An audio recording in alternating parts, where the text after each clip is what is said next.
Right, we're live. Welcome to Mark's Remarks. Going live. I haven't done this for a long time. It's been quite a few months, I think. And so I was checking the shadow. There's a bit of a shadow on me to do. Anyway, yeah, I was actually going to do a short video to announce that I was going live, but I thought, I was running a little bit late. Now I'm doing my usual thing. I'm talking to you while I've got my computer over here, so I can read any comments and whatnot. Hello, this is strange. Yeah. All right, I'm going to get myself sorted in a minute because I've got a topic or two that I want to get to. Now I'm trying to refresh my. Oh man, this is bloody.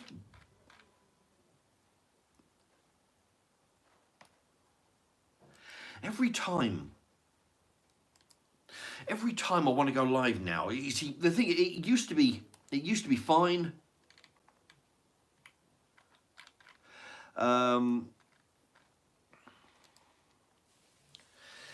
And until because every so often, I mean, if you're not a YouTube maker, then or a video maker, you won't know. But every so often, YouTube like to mess with the functions on everything, just so you get used to it. Then they come in and what's this? Then they come in and sort of change stuff around. And now I've got to learn it. Then they come in and right.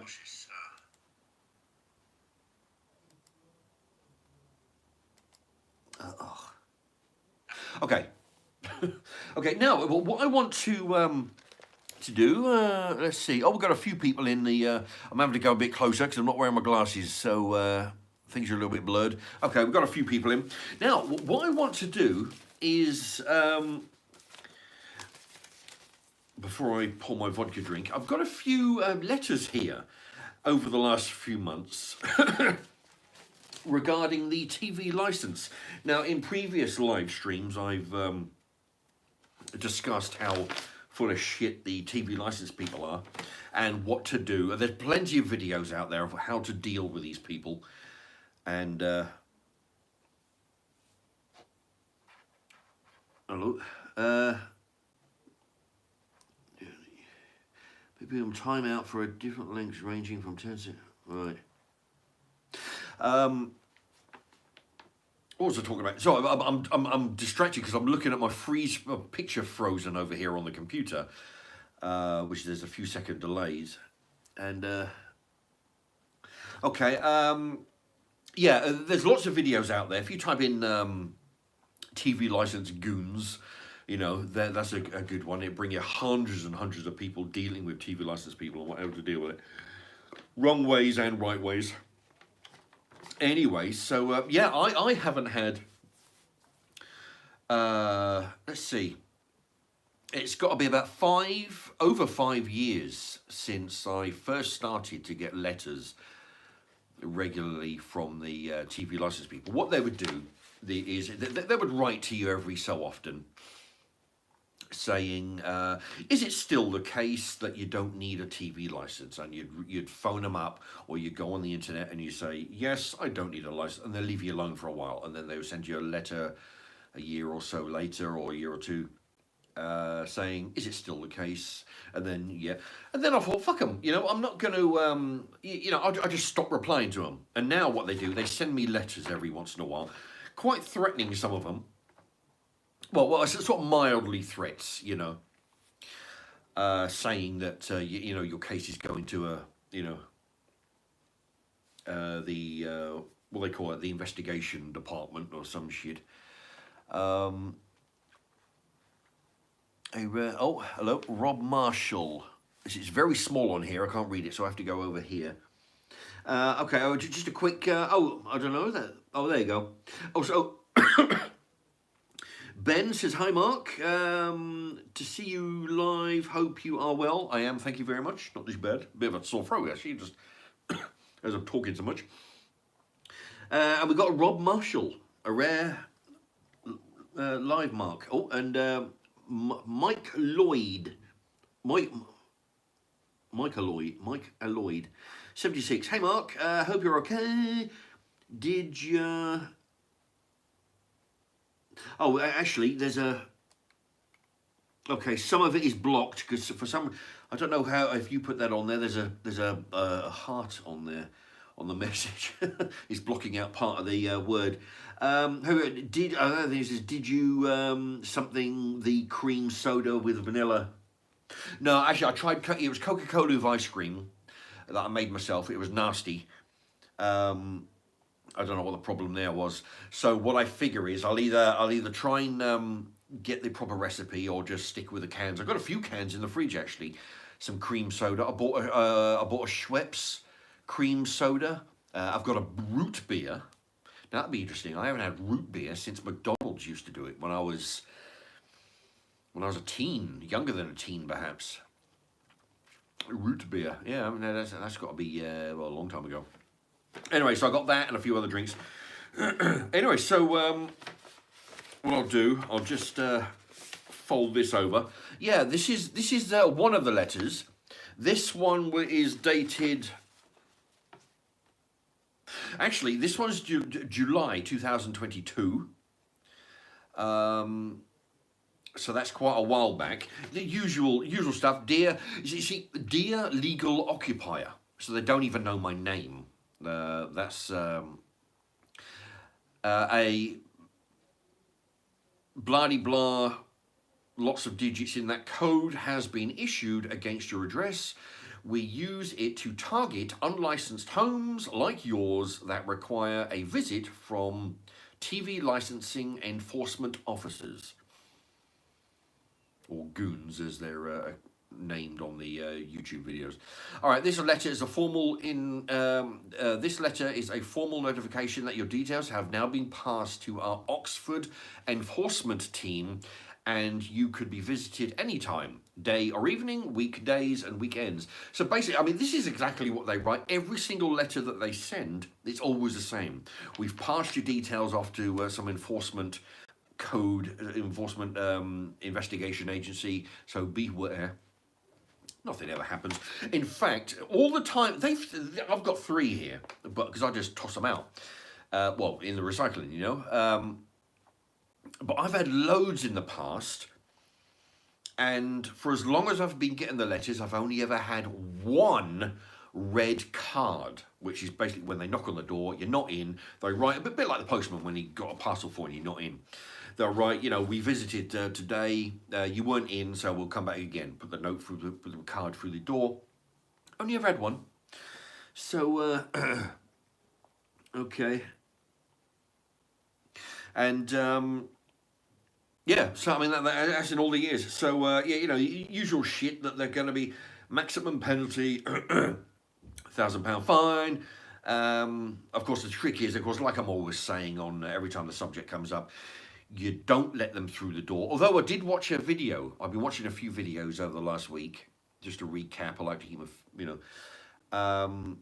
There was one, occasionally they'll bring a couple of policemen with them. That's for intimidation. And apparently they got some kind of court order. I don't know what's happened in that particular case. Why they, because they forced themselves in. But I think that wasn't a usual case. It was something to do with, I think what he was doing, he was replying and telling them to, you know, go to hell pretty much. So, that was that. Anyway, so yeah, that's July 2022. What have we got here? Let's try this one. Now this one comes in. This one comes in an official notification in a red envelope, so you can't miss it. Okay.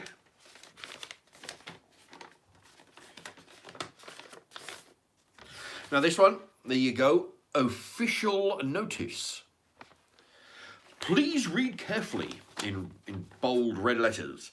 You are in breach of the Communication Act 2003 if you watch or record live TV programs on any channel or device. On any channel or device. But the TV license is for BBC One. So why the what? So basically, so you'll they want you to pay for the fact that you're watching any channel, ITV, Channel 4, Channel 5, any of them. You need a license, apparently, according to these people, for watching those, even though the money doesn't go to those people, it goes to BBC One and 2. Or download or watch BBC programmes on iPlayer. See, none of these... well, the thing is, I mean, I stopped watching the BBC when... what was it? There was one in particular... Anyway, I used to watch the news quite, at least the English news. I don't watch watching the American news. I seem to watch more often than not. You know, Fox News mostly because it's more entertaining. But I don't really watch. I don't watch BBC One and 2 for years now. The news because they're so biased. I mean, I'm trying to think of the off the top of my head here. I'm trying to think of the actual news story which they play. I think it was to do with the George riots, the George Floyd, may he rot in hell, riots. They did coverage of that, and they were totally full of shit while they were commenting on the George Floyd, the death, the circumstances. For his death and the rioting, they were totally biased, and I thought, fuck, there was a time where you could trust the BBC, the news on the BBC channels. Now they're as bad as the rest of them, So fuck them. They're not getting any money out of me for some bullshit license. Yeah, when they I mean, I don't have a working television, but even if I did, I wouldn't be paying for it.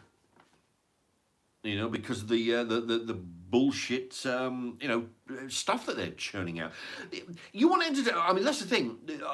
I think they did a show, did a graft or a survey or some shit a few years back, and the majority of people now get their television entertainment from YouTube channels. Not unlike my my live streams, but the regular videos, but you can get anything you want. Everything from what I do, food, cookery, food reviews, DVD. I've got to do some DVD reviews again, I guess. But yeah, I mean, there's a million channels out there. You don't have to stick with the if you don't got cable, you're left with what, BBC One, BBC Two, ITV, Channel 4. Is Channel 5 cable? I don't know. Anyway, so you're looking at 4 or 5 channels where you've got a million of them on YouTube, so nobody's watching telly anymore.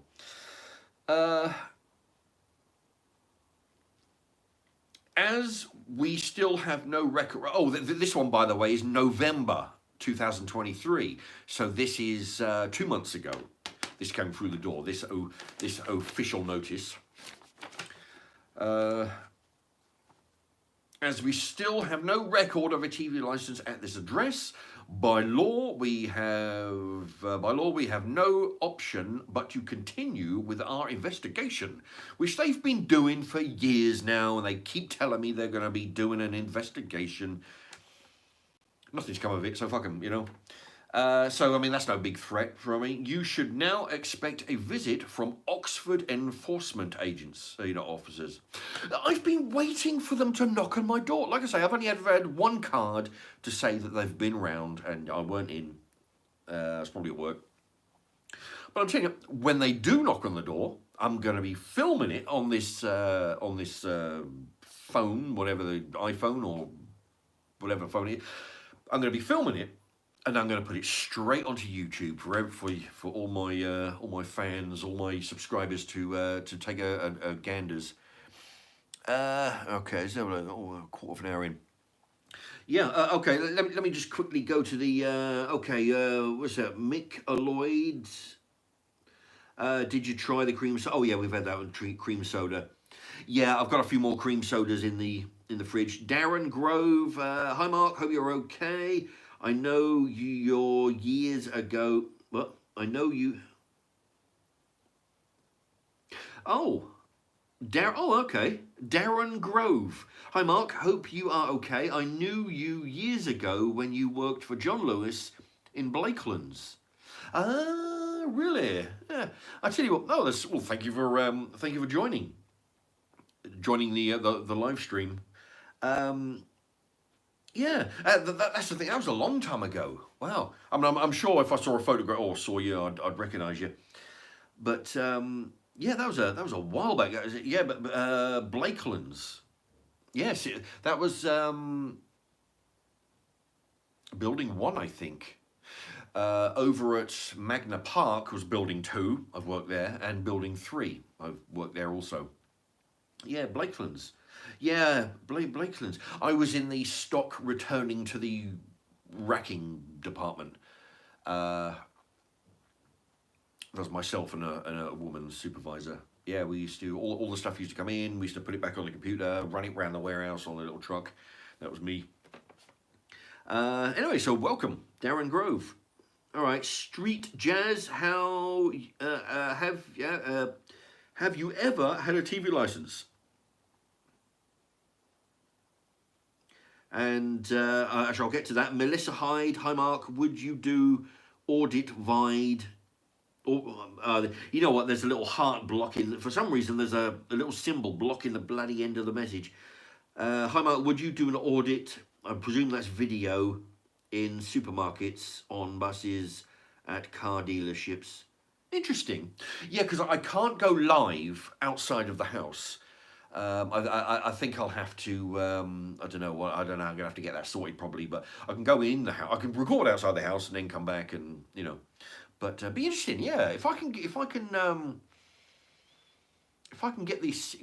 sorted so I can go live outside. Yeah, that'll open up a whole new world. Anyway, Street Jazz. Have you ever had a TV license? Yes, I have.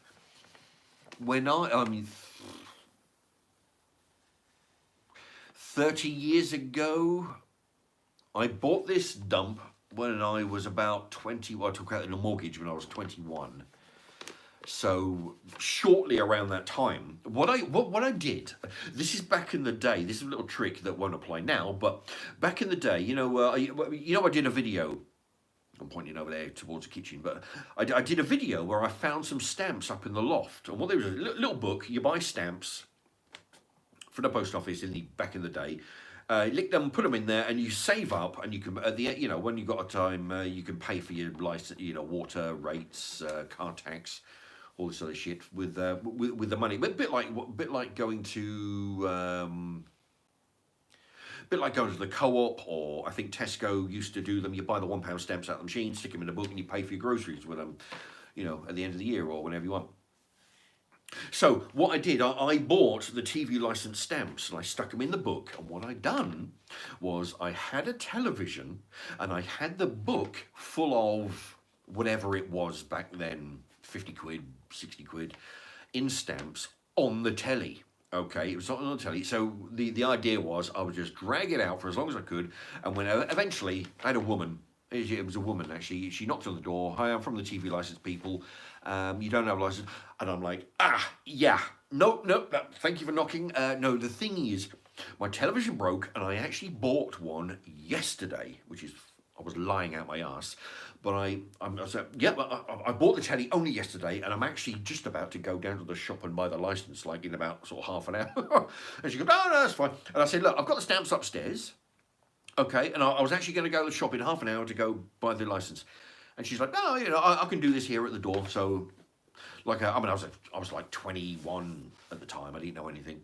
So, go with the stamp. She gave me the TV license, and everything was great for a time.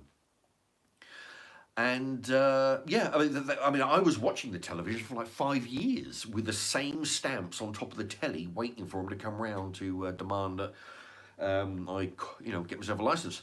And it worked, She was like, oh, she probably didn't believe me, but the fact that I had the stamps in my hand, and I made up the story that I only got the television like literally yesterday, which was like, you know, timing on her part was unbelievable. Anyway, so but yes, so she issued a license on the doorstep in exchange for the stamps, and we both, she went away, and so then I had had a TV license for a year. I think that's the only. I think that's the only time I can recall. I mean, I may well have had other licenses. I don't know, but many years, well over 10, maybe 15, maybe more years. I haven't had a license, and right now I don't have a working television. I can watch DVDs on it. In actual fact, well, I watch DVDs because what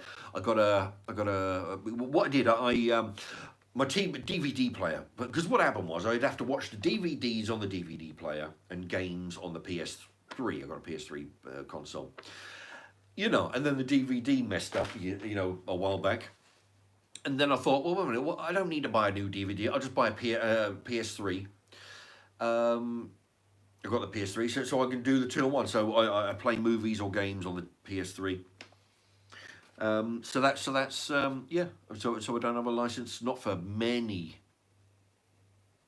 I'm trying to think. I mean, it was like 12 years ago that I was at Argos. So yeah, it's got well over 10, maybe more. Over the 20 years, I guess. I mean, I've got letters on my fridge, stuck on my fridge with a magnet. But more of these. Anyway, so but yeah, no. Well, what they do, that they all you got to do, if you're not that very confrontational, you can always stick your head out the window. If you're on the ground floor, be aware, because those little fuckers will be looking through your window. So if you've got little kids running around in their underwear, then beware, they will look through the window.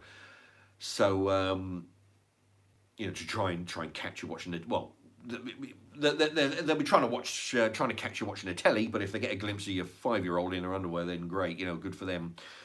They're it's a bonus for them. But if you're upstairs like me, then all you got to do is lean out the window. Hello, yeah, what do you want? TV license. If you want, no, thank you. Shut the window. And that's it. Although I'll do that, and then I'll come down with the camera, and then open the door, and then then film them.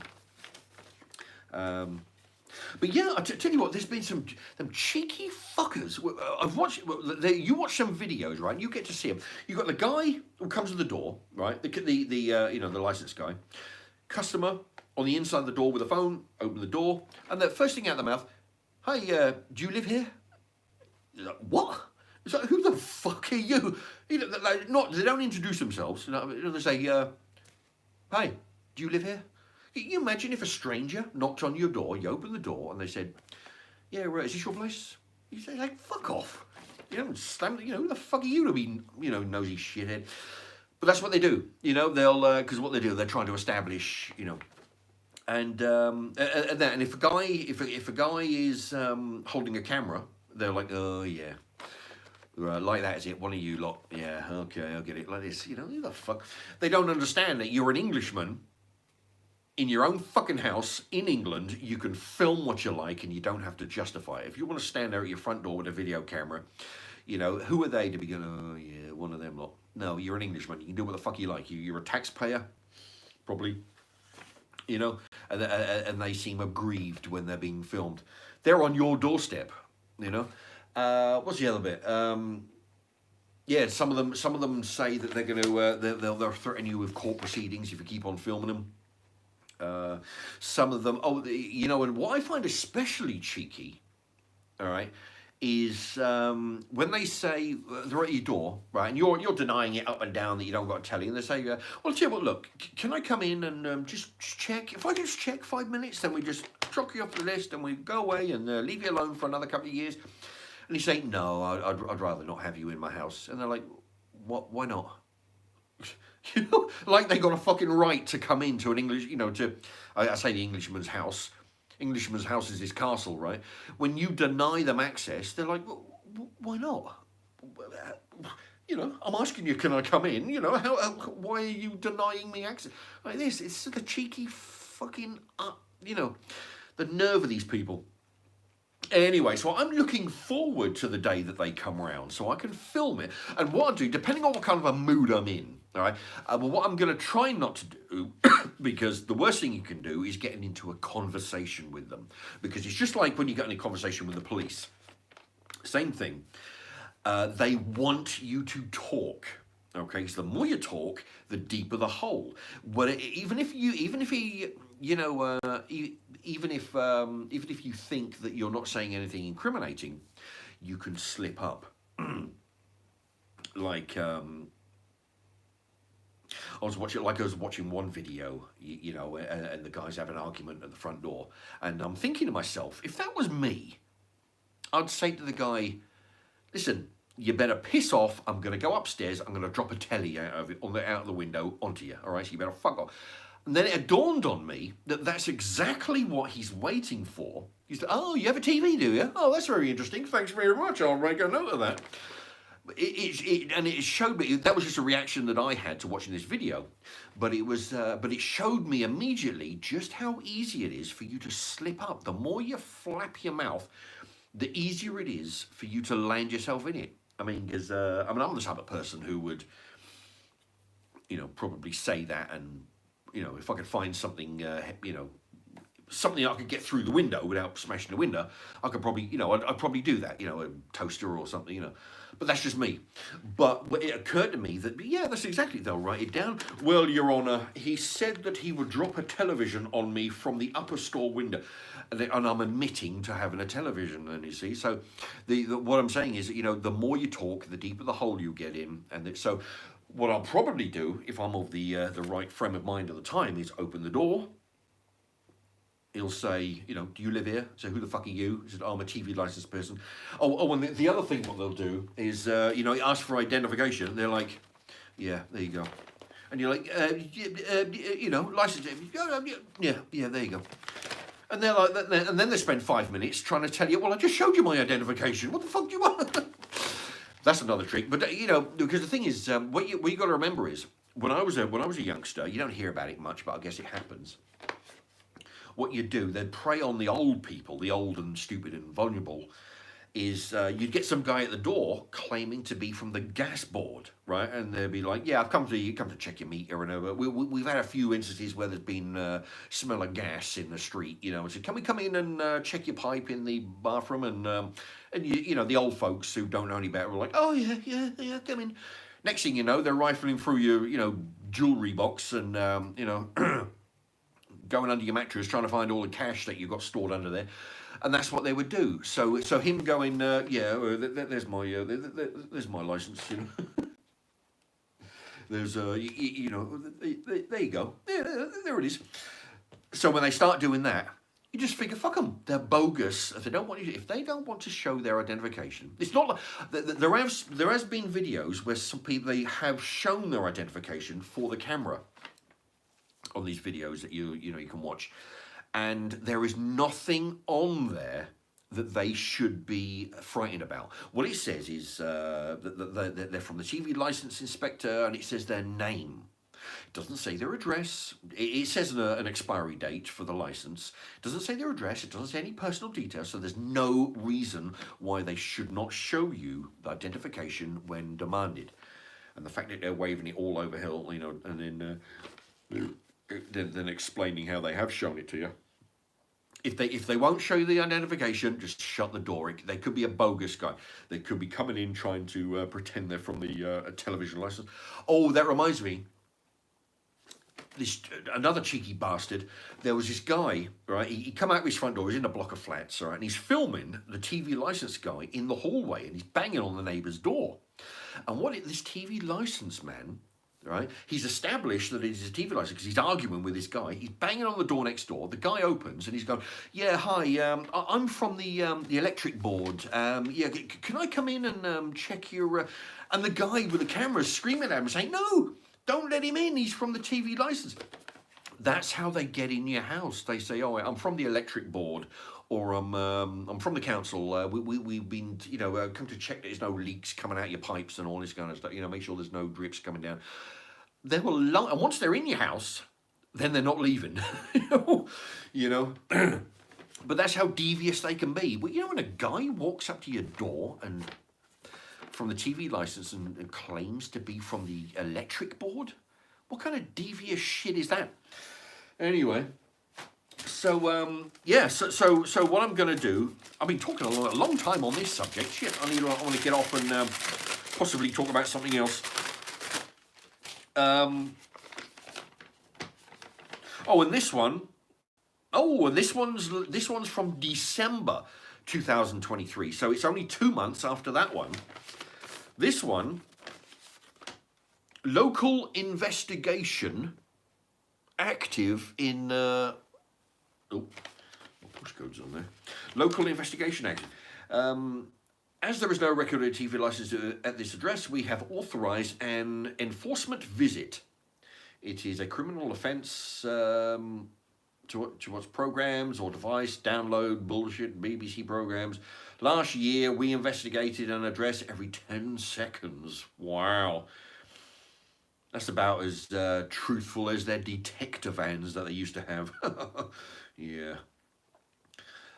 Officers were in all parts of the country, including your postcode.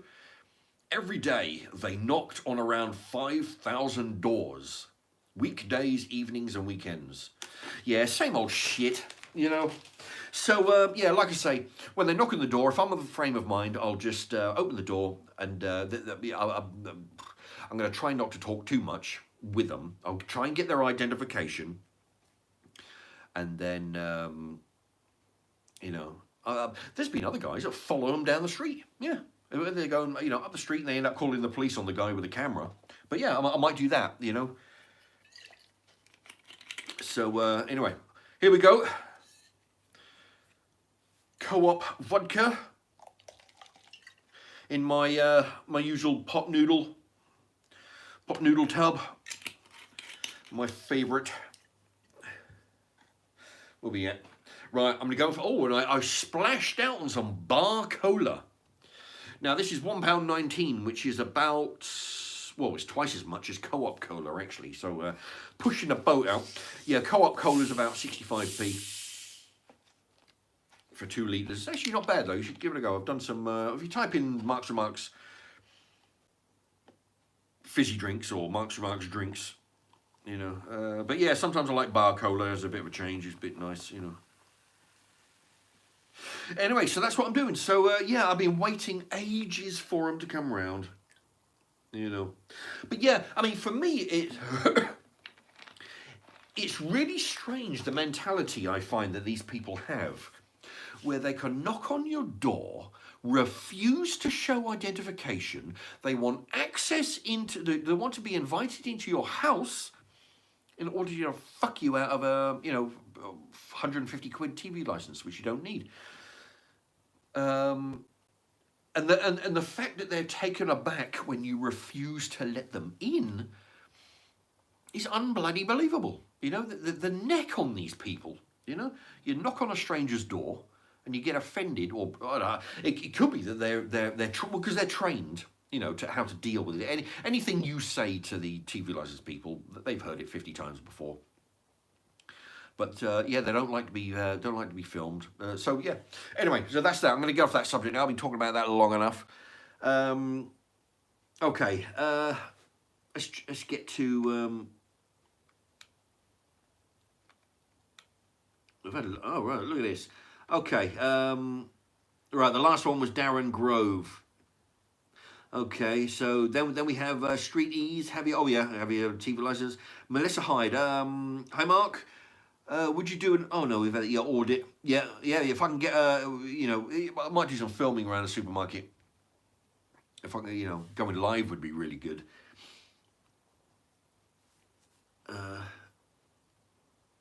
Critical Stinking. Can you do a how-to video on old boggy makeup? Well, I actually did. if you type in Mark's Remarks Old Boggy, there'll be a whole bunch of videos with me with Old Boggy face paint. One of them is a tutorial. I actually did it. You know, how to put the white and the black on. Yeah, well, I've already done one of those. White Van Man 999 is in the house. Hello to you, Barry. Mark, what tattoos do you have? Did you get them when you were in the Navy? No, I wasn't in the Navy. But tattoos, I got this one. This one's a full arm one. That's actually it went over another tattoo. Got a bit of a bruise there. Anyway, yeah, I've got this one. This one actually. This tattoo, the tiger part. You can see that the tiger part was actually a tiny tattoo, a couple of inches long in the book. What I did, I told them to blow it up, change some of the stripes, and it was actually on a rock. All right, take the rock away. So I had the tiger, and then what I did, I had the jungle put round it. Let me see that all that jungle was put round it at a later date. Got a snake up here, dragon down here. This one is this one I had specifically done for when I went on when I ran with the bulls, and I had this to mark the occasion when I did my first one. Okay. But what it is, I had this done. I tried to, because what I don't like to do is try and get tattoos that everybody else has got. Or if I do, always change it. If you're going to get one out of the book, always change it. Make it individual. This one is written backwards. Okay, so now you have to hold a mirror to it in order to read it, because it reads from right to left. You see, so I've never heard of anybody else doing that. I would imagine I'm not the one who invented it, but it be because lots of people have stuff written on their arm and all that kind of stuff. And I thought, well, yeah, I'll do that, but I'll have it in reverse, so nobody can read it unless I read it to them. And it's it's different. It's different than something that you don't see every day. It's in reverse. Okay, so that's the tattoos. White Van Man, how much is going up by now? How much is going up by now? I guess you mean the food prices. Yeah, fucking food prices are scandalous in the shops. I went to Aldi today. I'll tell you what though, I've got a few things. I've got some burgers. I've got some pot noodle equivalents. Aldi seems to be a really good place. Fucking Co-op. The prices are going up every other week. Shit. Things that I normally would buy, you notice every time you go in. Oh shit, that went up a bit. But Aldi, I went in there today. Yeah, I've got a whole bunch of stuff. It's still cheap. I tell you, if you live near an Aldi, I would imagine a Lidl's would be the same thing. Then I don't know about the bigger chains like Asda. I mean, there's one of those around here, but I don't really sort of go there. But Aldi, yeah, if you're near an Aldi, definitely check them out. Because I mean, you get a lot of name brands, sure, but a lot of it is non-name brands, but a lot of it is just as good, and it's a lot cheaper than going to do regular shops.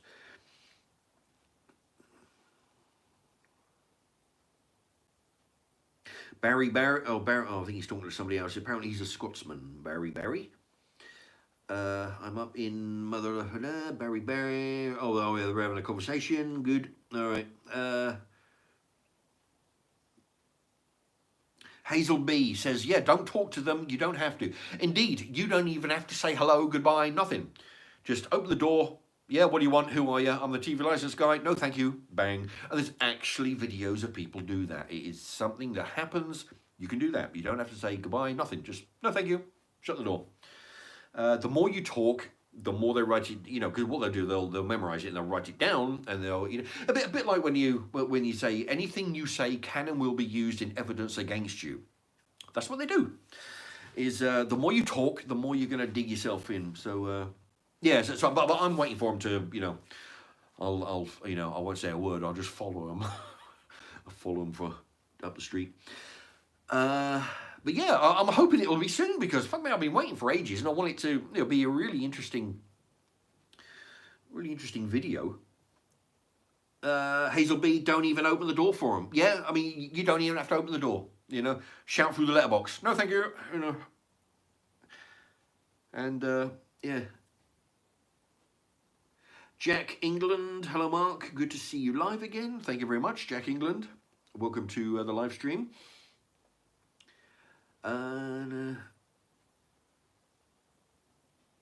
Okay, Lee's reviews.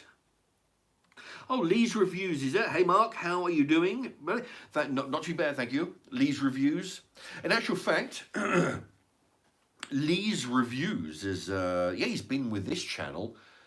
I think from near enough the very beginning. I think right from the start. It's coming up to it's like 6 years now.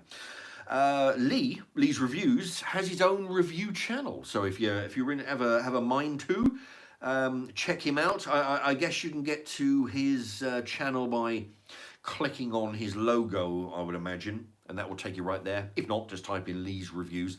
He does similar, well, different style, but similar stuff to my food review. He doesn't do so much. He doesn't do like cooking and stuff, but like I do and other other reviews. Yeah, but he does reviews on burgers, crisps,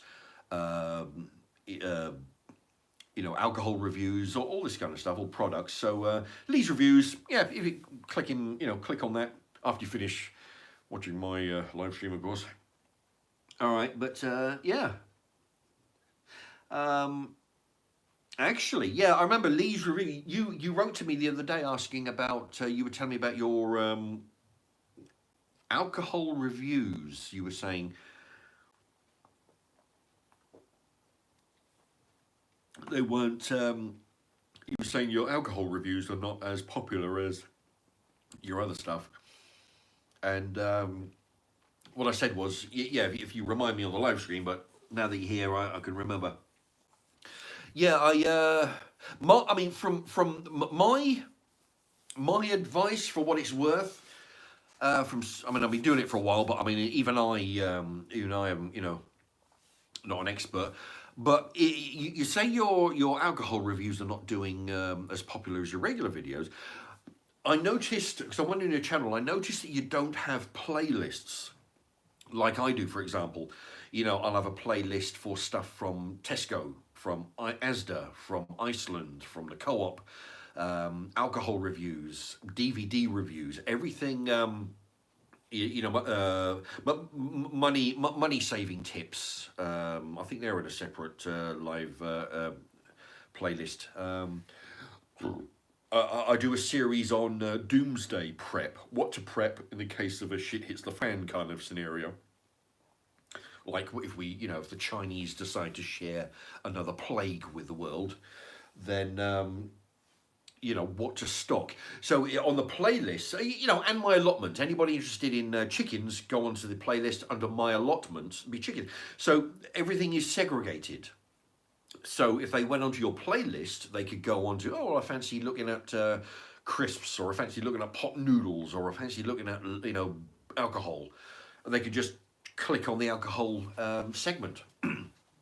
That would be my tip, because you're racking up the numbers of videos. You're churning them out quite quick.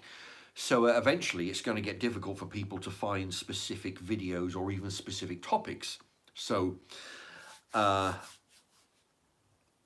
suggestion would be to break it all down, alcohol in your playlist as alcohol reviews,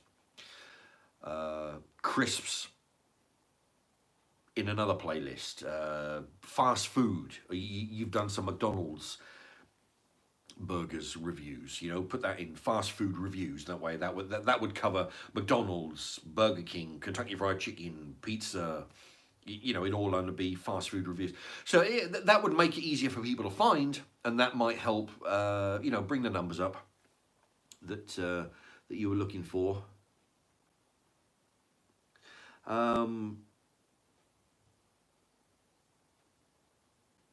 Yeah. Yeah, oh, there you go. Yeah, he'll try that, he says.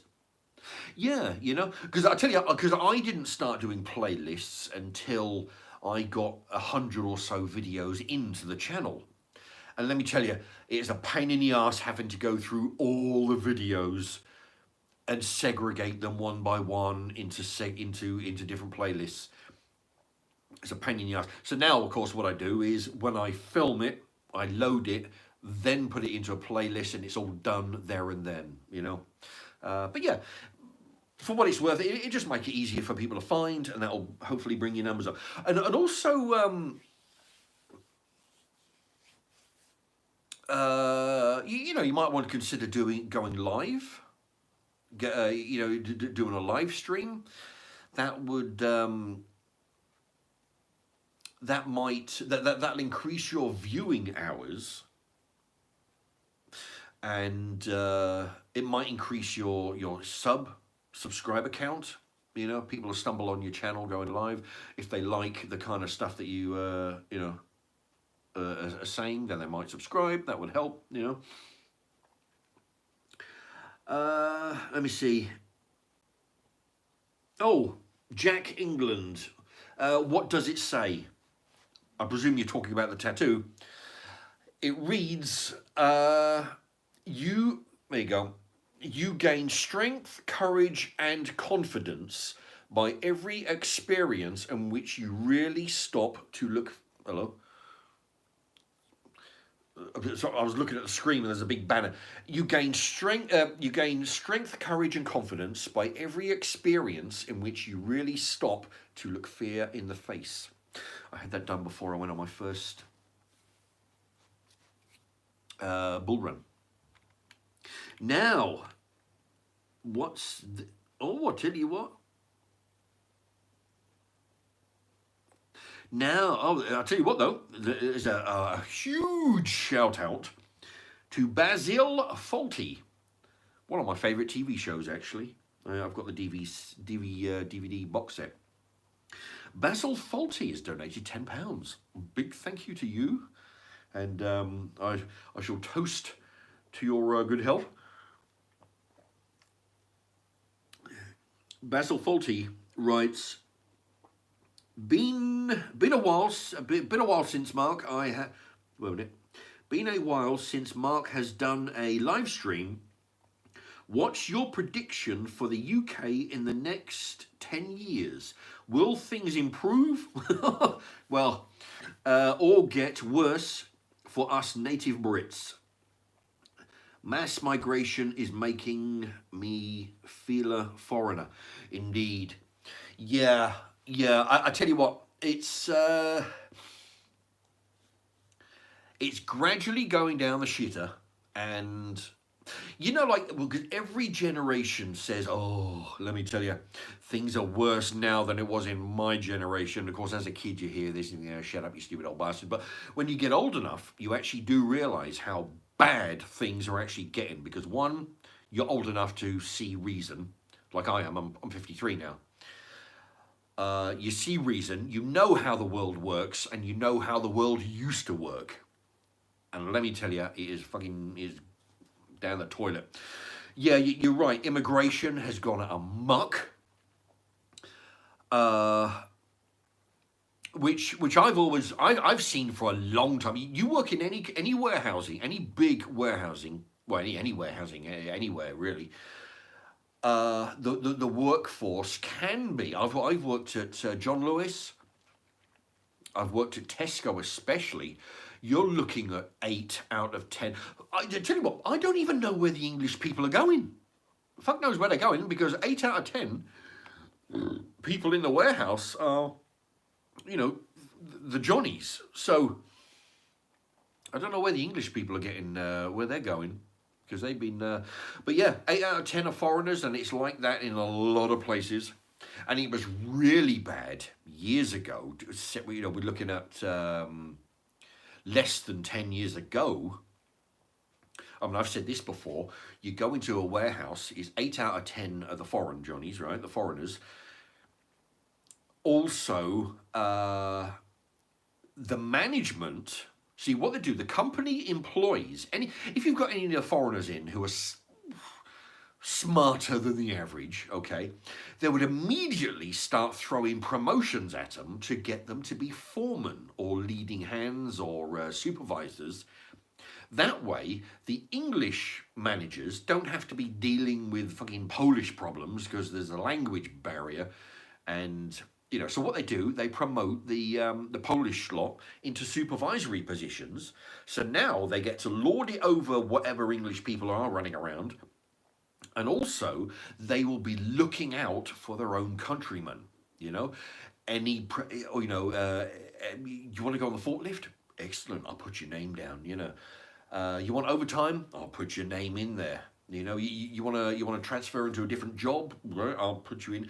You know, and also if there's any, of course, what they do is when they're doing a recruitment drive, they don't tell anybody. What they do, they put it on the fucking board, right? And of course, nobody looks at the board because it's out in the middle of nowhere. But what they do, the foreign managers will make sure that their foreign counterparts, their countrymen, they'll make sure they know about it. You know, yeah, it's a fucking nightmare. And of course, what with this, you've got to. I remember when I was at Tesco, there was talk on the news that there would be, you know, where we were up to like I don't know, 750,000, somewhere around that, of immigrants coming. And that was 10 years ago.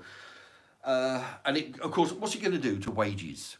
It's not going to bring them up. No, wages are going to come down. You know, you try and get a warehouse job for. I mean, some of them will be more than minimum wage, depending on the size of the warehouse. You go to John Lewis, Tesco, they'll be giving slightly more than minimum wage.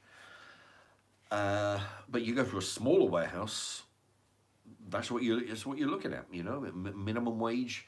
Don't matter what you do, you know, you drive a forklift, you're working, like where I was, you know, just last week, humping heavy boxes coming out of the lorry. I mean, there literally could be 1,000 boxes.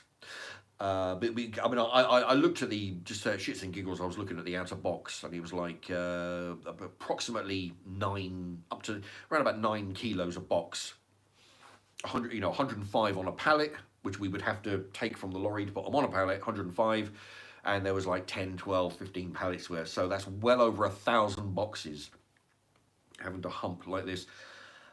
You know, for minimum wage, you know, it's back-breaking work. You know, it's... But yeah, so I mean, will it get any better or worse in the next 10 years for Basil Fawlty here? It's only going to get worse, because what they're going to do... They're not going to leave on their own accord. The country would have to get, worse than what it is now, for them to up and leave. When, Brexit didn't help much, I don't think. I mean, the whole country were. See, the reason why Brexit happened was English people were sick of the open door policy. And of course, you got these fucking arseholes on the telly, these celebrities. You got a few civilians who don't know any better, but you got a lot of celebrities, you got a lot of people in government saying that, immigration is a good thing. But maybe, but definitely not to the level of what's been happening. You know, it's getting beyond control, and it's not going to get any better. Unless they leave, and they're not going to be. This would have, as bad as it is now, what with food prices and all the rest of it, it's going to have to get a whole lot worse when they figure, well, maybe it's better in Poland, where I'm from. Yeah, I'll jump on the plane and go home. No, it's going to have to get fucking sight worse. So they're sucking us for every job opportunity, every penny that we got, and yeah. You know, and the rest of us got to, fucking bend over and take it. Anyway, so Basil Fawlty, thank you for your contribution, and yeah, I hope that answers your question. It's not going to get any better, you know. I mean, I had this. I mean, I had this years ago. I've mentioned this before. Some of you regulars might remember. I could see this fucking boat sinking years ago. Okay, so I proposed the idea to my brother that I said, look, why don't because the thing is, I mean, the job situation is fucking dire. Well, so I proposed the idea to my brother. I said, look, why don't we club together? I'm mortgage free on this place for about 5 years now. You know, he has got. Actually, I spoke to him a couple of weeks ago. I think he's only a few years away from because he's been really piling on the payments. He's not far from finishing. So, you know, I mean, back then he would have been 10 years away from finishing his mortgage. But even though that's fine, I suggested that we club together. One of us, as a team, one of us sell the property. We take that money and we go over to France or one of the other fucking 30 European countries that our government has, you know, kindly introduced to our European Union. But France would be a good one because it's local, it's only a boat ride away. We buy a property and we buy the land, right? So we're, you know, free and clear. The money from this house will go over there and buy the land and the house over there, okay? And then the other property, out of the two of us, our team, we rent the shit out of it, all right? We get £600-700 a month. You know, minus commission for the agency, we might come out with, you know, somewhere between 6 and 7. You know, that gets, you know, immediately changed over in the bank over to French francs. Is it French francs still, or do they go? Are they all gone onto the euro? The French, is the French franc still a thing? Anyway, it gets changed over to French money, sent over, and that is what we pay. The water, the electric, things that because with the land we can grow stuff. Okay, I'm pretty good at keeping animals in the way of chickens. I mean, I'm only allowed 4 chickens on the allotment, right? But I mean, given the room, you know, you have a dozen. You've got all the free eggs that you can handle there, plus the excess you can sell, make a few whatever euros over there. And everything you can't grow vegetable-wise, you know, soap, shampoo, socks, then that's where your £700, you know, to buy the stuff that you can't grow. Easy enough, you know. Well, not easy enough, but I mean, it takes some dedication and work, but it is doable. But I can't do it on my own, and he doesn't want to fucking do it. So now we're left here scraping along for, you know, what the you know, for what's available, you know. So yeah, it's not going to get any better. It's only going to get worse, and we can thank the government for that, you know. So that's the answer for Basil Fawlty, and thank you again for that donation. Yeah, that's very nice.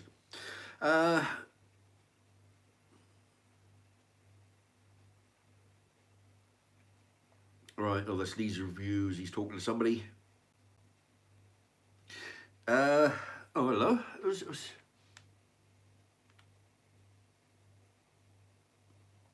All right, Lee's reviews. I've got a message retracted. Thing. I'll try my best. Okay, Jack England, brilliant quote. Oh, right. Jesus. He says brilliant quote. Again, I've got to try and remember what that means. I think you're talking about the tattoo. Yeah, well, thank you very much. Yeah, it's something that I thought was very fitting for the fact that I'm about to risk my life on the bull run, running with the bulls over in Spain. Yeah, it's something fitting, it's something there, and it's a good thing. It's a good message for life in general. You gain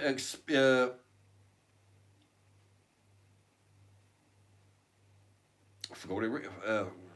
My eyes are going funny. I haven't drank a lot of vodka, but I'm tired as well. You gain strength, courage, and confidence by every experience in which you really stop to look fear in the face. I thought that was fucking brilliant. You know, it's and like you say, it's quite an apt quote for for anything in life, you know, you gain strength, courage, and confidence. So basically, you face your fears, whether it's heights. I've jumped out of a plane once, you know, that was back in '99. You know, I've run with the bulls 5 times. I've been to Spain 3 times. Run with the bulls 5 times. Uh, and then you do your usual scary shit. You know, just getting through life, taking out a mortgage, changing jobs. Oh Jesus, you know something's going into the unknown. But it makes you stronger at the end of it because you look back.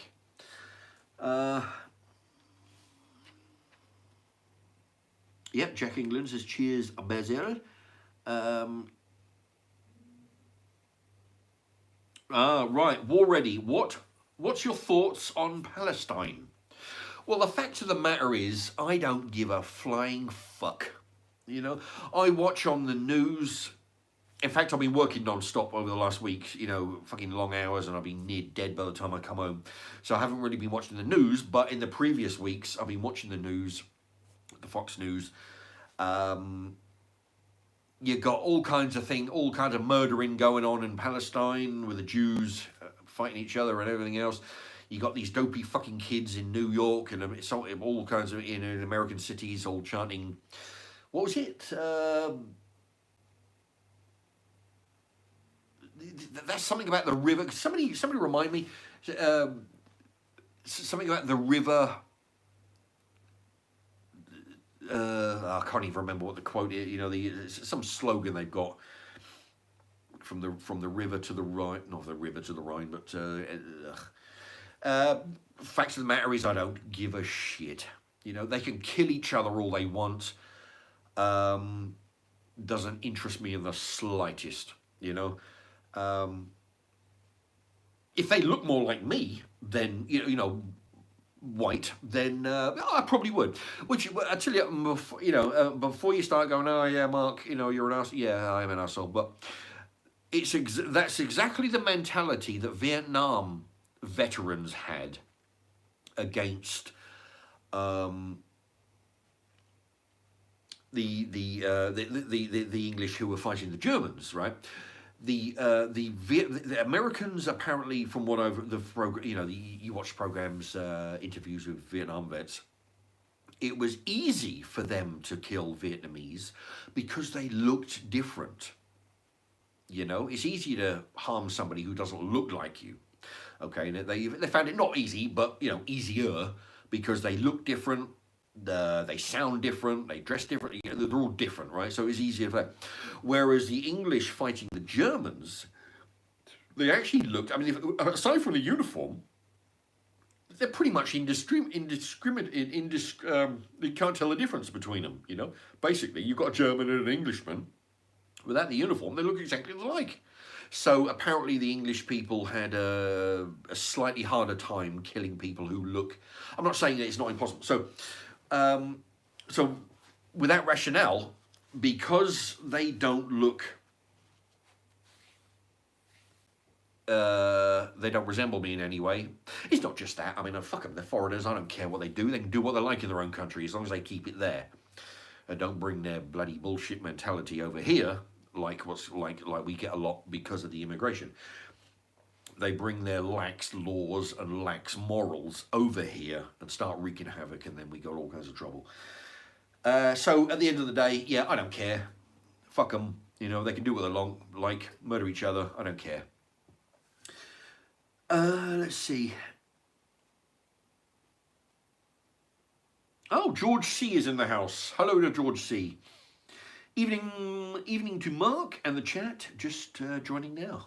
Well, I've only been going an hour and 5 minutes. There you go. So you got plenty to when I load this and you can watch it on the rerun.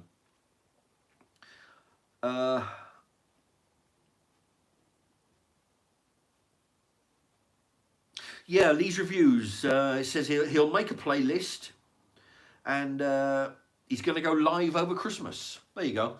So yeah, Yeah, and that way, um, you see, you could what you because a lot of when you do the videos, you talk. In actual fact, you because what I've noticed, Lee, for Lee's reviews is when you do your videos, you actually do talking, which might be better suited for a live stream. What I'm saying is you chat as if you like what I'm doing, like what I'm doing now. I'm just talking bullshit all for a couple of hours and not doing not doing a food review. Whereas your chatting could go over to the live review, live stream like that. That might be a better place for it. Perhaps it'll make your videos shorter and more to the point. But yeah, and you might find it a bit of fun as well. You get to people could because that way. I mean, I when I first started this, I used to get some really really good questions. Because people were interested in finding out about me, what makes me me. You know, and it'd be a good way for people to ask you questions. Because you mentioned that Archie and Phoebe, you got a couple of kids. They'll ask you anything from that to where you work. What are your opinions like what I get on the Palestinians and Palestinians and immigration or the state of the country and the job situation. Anything they might want to find your take on subjects. So, but yeah, definitely playlists. That'd be the way to go.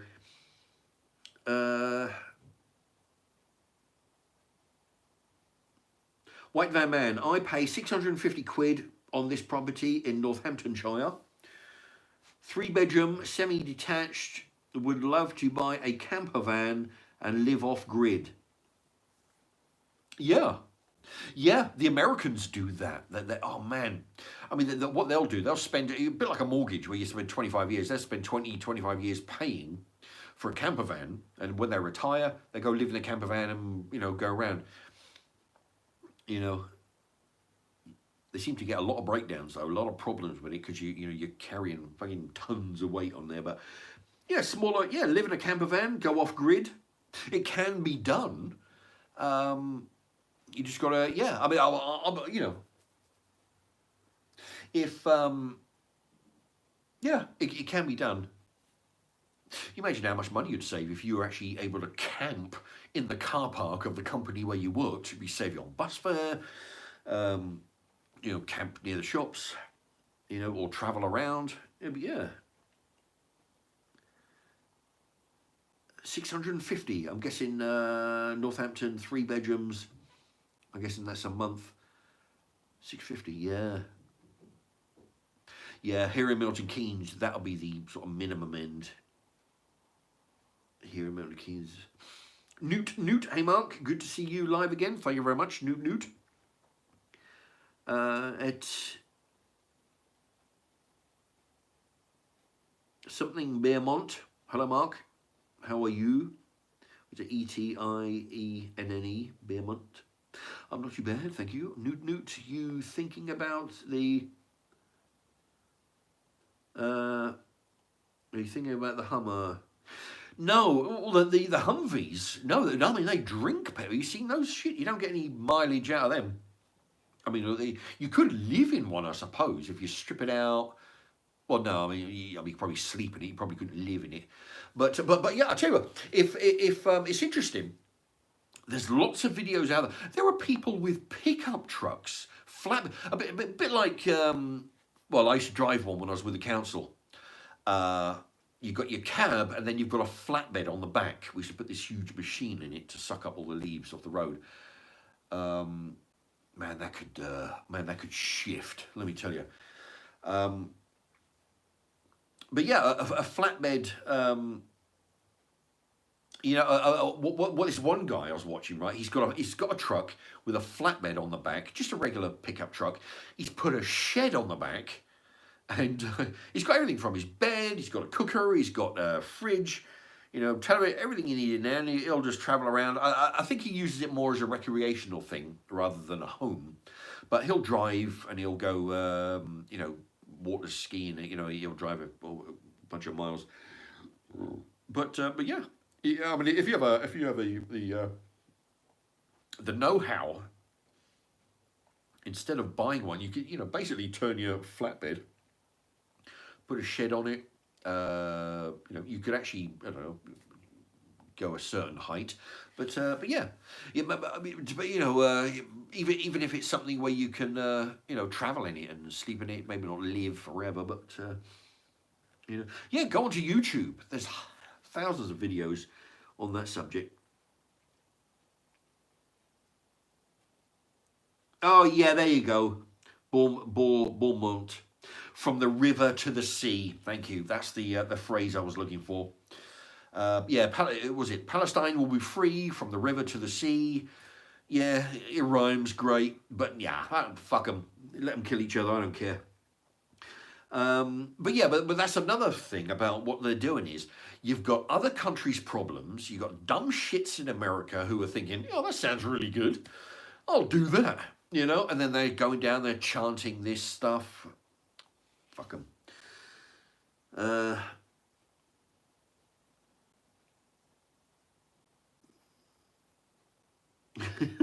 Newt. How many men do you think it would take to defeat a Yeti? No weapons, of course. Interesting. A Yeti, hey? Well, okay, well, you've got several different Yetis, okay? You've got, in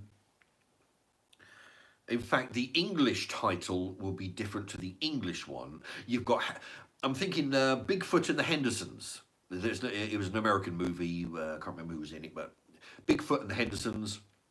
And another title for it was Harry and the Hendersons. You know, one was English, one was American. Now that one, if anybody's familiar with that movie, you could probably, you'd need at least 4, I think, because he's a big bastard, all right? He's super heavy because he actually, when he sits down on the couch, he broke the furniture. He was breaking the couch just by sitting on it. So he's heavy, okay? And you figure last time I weighed myself was several months ago, but I was 115 kilos, which is in the area of 17 stone, which is quite amazing. I don't feel 17 stone. When I was a kid, you look on the Gladiator show and you got 17 stone bodybuilders on there. But anyway, so for him to break the couch, he would have to be twice my weight. So we're looking at there. 17, what's 2 17s? He's sort of like 30, 32, 34 stone.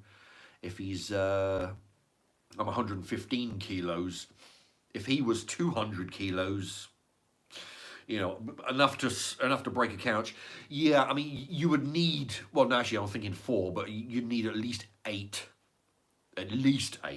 to deal with that, you know, because, you know, how heavy he is. He's got a, you know, the Bigfoot and the Hendersons is like, in the movie, it's been a few years, but he's got to be about a good 7 feet, you know, maybe a little taller.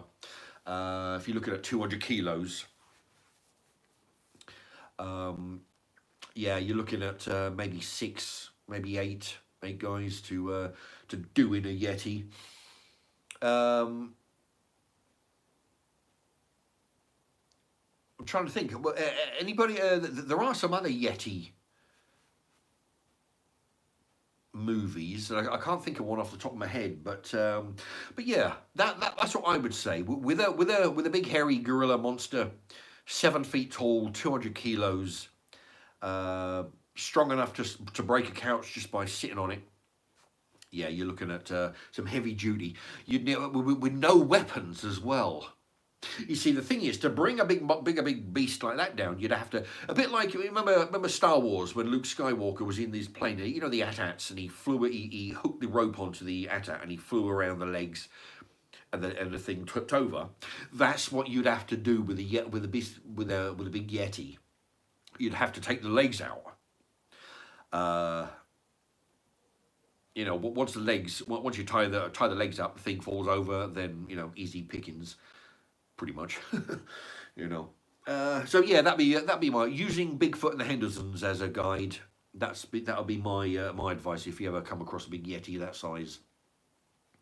Yeah, you need 6 to 8 people. You need a lasso for the legs. Uh,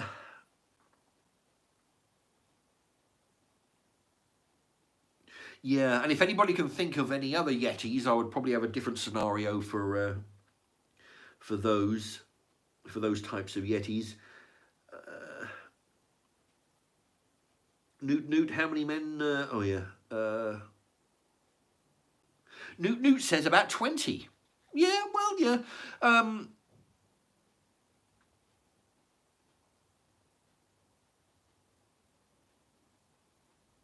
Yeah, well, the thing is, yeah, I mean, 20. Well, you see, the thing is, you've got 20 people, you're looking at, I mean, they'll be climbing, they'll be getting in each other's way. You ever try to work in the back of a lorry with more than 4 people? It is fucking bad, you know, because everybody's trying to get to the front to pick up the item and come back to load it onto the pallet. You're falling over each other. People are getting in the way. I think any more than 6 would be the minimum. 6, 8. But 20, you're going to be falling over each other. You're going to be climbing on each other, which you'd be doing more detrimental to your own cause. That's what I think. Well, you know, the old saying, less is more. You know, 20 sounds good, but when you've got to climb over 8 people to get to the Yeti, yeah, that could be a problem. Newt, you had any run-ins with people on the bus recently? Actually, no.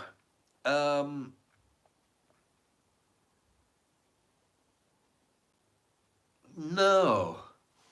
No, actually, it's been pretty good because over the last, let's see, no, I think the main time I used to have the problems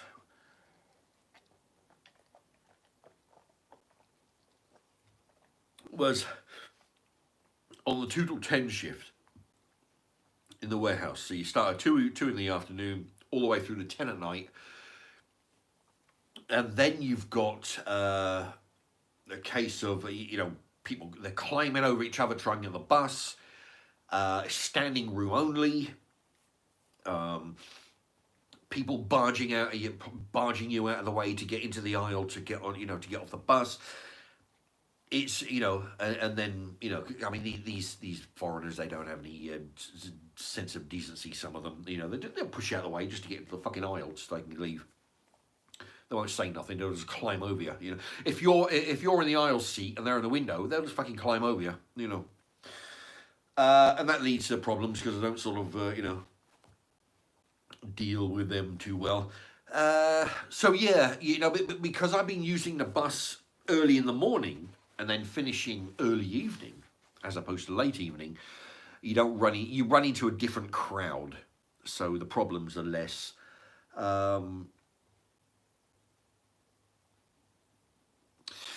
Recently, I've been getting the bus, of course, but what I tend to do is I try and get off. I try and get on the bus in the.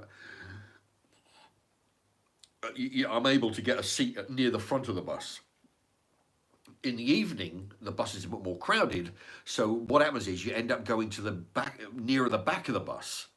Now, the problem there is, that really fucking winds me up, is when, I don't know if they still do it, maybe if some bus regulars know, let me know. But what used to really annoy me was, if you're at the back of the bus, right, and you want to get off, what happens is, people stand up, they get in the aisle, and then some asshole will stop, he'll be in the aisle, he'll be blocking 6 people behind him, right? And he'll stop and say, oh, there you go. So the person in the aisle or the window seat will get up, get in the aisle, and then move forward. You know, I mean, I've actually pushed people forward and say, look, mate, I've got a fucking connection to catch here, get going.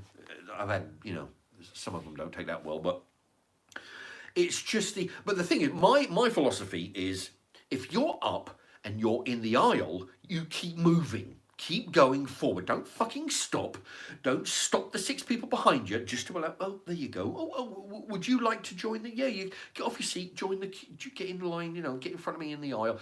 Just keep the line moving. Get the line moving. When the line's clear, then people can start getting up out of their seat. I've had this where if I'm in the, say I'm somewhere in the middle of the bus. I'm in the window. The bus stops. You know, there's 6 people, 8 people trying to get their way down the aisle. From behind me. I'll shift over to the aisle seat. I've actually had people stop, block the people behind and say, oh, go ahead. No, you know, I've actually said to them, no, keep the aisle, but, you know, I want to get off the bus. Keep moving. Just move, you know. Ugh. I shouldn't get annoyed at it, but it does. So, yeah, luckily I don't run into those people anymore. Mainly, I think, because of the time of day that I'm using a bus, but it fucking infuriates me. You know, you've got a line that is moving. Don't stop the line just to let some guy in front of you.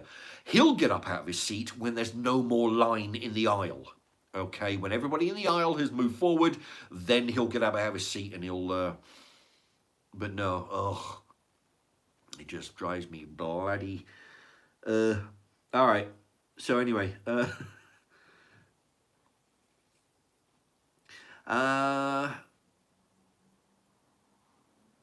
Okay.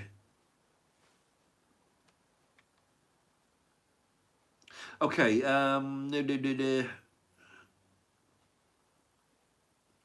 White Van Man, well, I'm 205... You're 205... You're 200... White Van Man is 205 kilos. Shit.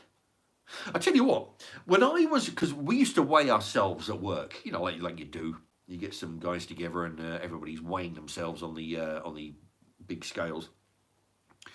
At 115 kilos, 115, when I joined that particular company, I was 112. You know, so anyway, I ended up 115 kilos. I'm working with guys who are like 85 kilos, you know, and they don't look that smaller than me. I mean, they say that, I mean, yeah, I've probably got a bit more muscle than most of the people that I work with, but shit. But yeah, I'm working with, guys who are 75, 85 kilos. I just don't get it. I don't know where the extra weight is, you know, shit. Oh yeah, I mean, my belly's not as flat as it used to be. Not, you know, in that photograph I got on my fridge of me doing the, the double bicep picture. I was 12 stone there, and I'm sort of, 17 now. So yeah, I don't know what 105 kilos is, but that's, what's that? That's 85 kilos, 90 kilos more than me. Shit. Mind you, you're 6'6". I'm 5'10". What's that? So you got 8 inches in height. You know. There's a delay of about 10 seconds. When I'm talking to you, I've got the computer here when I'm reading all the things, and I've just seen my, double, it's about 10-second, 15-second delay. All right, what are we looking at? Anybody want to hit the thumbs up? By all means, don't be shy. I've got 12 thumbs up. Anybody want to be the 13th? If you want to hit the thumbs up, let me know, and I'll give you a quick shout. I'll mention your name. Oh, Peter B. Hello, Peter B's in the house. Evening, Mark. I just got home from work and saw that you were live. You are looking well. Oh, thank you. Yeah, well, I got in the bath earlier, so I mean, I'm extra scrubbed up. Yeah, my hair's kind of short. He says a lot of grey. It actually doesn't bother me. Actually, like I don't understand why. Well, women, sure, but men, I don't get it. I mean, I prefer if I had the choice, I wouldn't have so much grey. See, it's fucking grey in the beard. In the hair, it doesn't bother me. With the beard, if I had the choice, it would be darker, but it doesn't really bother me. I don't understand, because you do get people who will blacken their hair and, get the old boot black on there and get all the grey gone. I don't get it, It's funny, if I let the beard grow crazy wild, I say to people, I say, yeah, you know, I look like an extra in the Planet of the Apes movie. You know when you got that old gorilla. He's so old, like in Planet of the Apes. He's got a lot of grey in there. That's what I look like if I let the beard go crazy and all the grey comes through. Um, how do I get onto that subject? I can't. Tune, Peter B looking. Oh, that's because Peter B was saying I was looking well. Yeah, yeah. Oh, thank you. It's yeah, not feeling too bad actually. All right, new to do. If you became prime minister, what would your first action be? Well, definitely do something about the foreigners. It's not. It won't be a case of rounding them up and shipping them out. All right, it won't be that simple. They're too ingrained. There's too many of them. It's too ingrained. But I would definitely do something about the welcome mat that we have at every possible port of entry to the country. I'll put a stop to that. What I would also do is, I would try. Because the economy's fucking going down. It's tanking. Okay, food prices are going up. Everything's going up. Wages are not that great. They're all at minimum wage. Fucking rent's going up. Everything else, food prices. I would try, if I was Prime Minister, I would try and introduce something that we used to do back in the 70s. I was born in 70, so I remember as a 5, 6, 7-year-old, everybody who we knew, maybe not everybody, but everybody that we knew pretty much in the place where we lived in Diss, Norfolk, we had chickens at the bottom of the yard. We must have had like a dozen, I guess. We had this huge enclosure, right? Big fenced off, huge. All right, we must have had a dozen chickens. We had a big oil drum, like the blacks when they're like bang bang, banging away with a musical instrument on the oil drum. We had one of those, right? And we grew potatoes in it. Grew potatoes in there. We had strawberries over in the on the side for seasonal kind of stuff. I don't know what else we didn't really sort of go all out. We just grew, what we could. So, but I do remember potatoes in the oil drum and strawberries. That's the two things I do remember. The next door, believe it or not, I can actually remember their name, the Partridge family. This is back in 1975. That's a long now. I can remember their name for some reason. The Paul Partridge, I think. He borrowed our axe one time, and the cheeky fucker went and cut his hand and left blood all down the axe. Handed it back like there's nothing going. Anyway, yeah, that's something you just don't do. You look after. That's what I hate, when people don't look after you properly. But anyway, potatoes, strawberries, and the next door, the Partridges. All right, I remember they had like cabbages and onions and all this other stuff, because they used to get the caterpillars from their lettuce and cabbages and give them to us for the chickens, and people traded. We had eggs, we had potatoes. We used to trade with them, with their onions, their carrots, their cabbage. If I was to answer your question, if I was prime minister, I would try and introduce that mentality again. People nowadays, and I just don't understand it, they would rather have a back garden that is totally flat, nice, neat, half-inch grass all the way down, maybe a little border around the edge with some flowers, or some stupid shit like this. And what they do, they use the garden for somewhere to hang out on a summer's day. Drinking a few beers, maybe get the barbecue out there on the grass. If that was me, if I had a garden, I'm not lucky enough to have a garden. I have to fucking rent a garden from the council, £50 a year for the allotment. If I had a garden, I would turn it into, I'd be growing my own veg. Shit.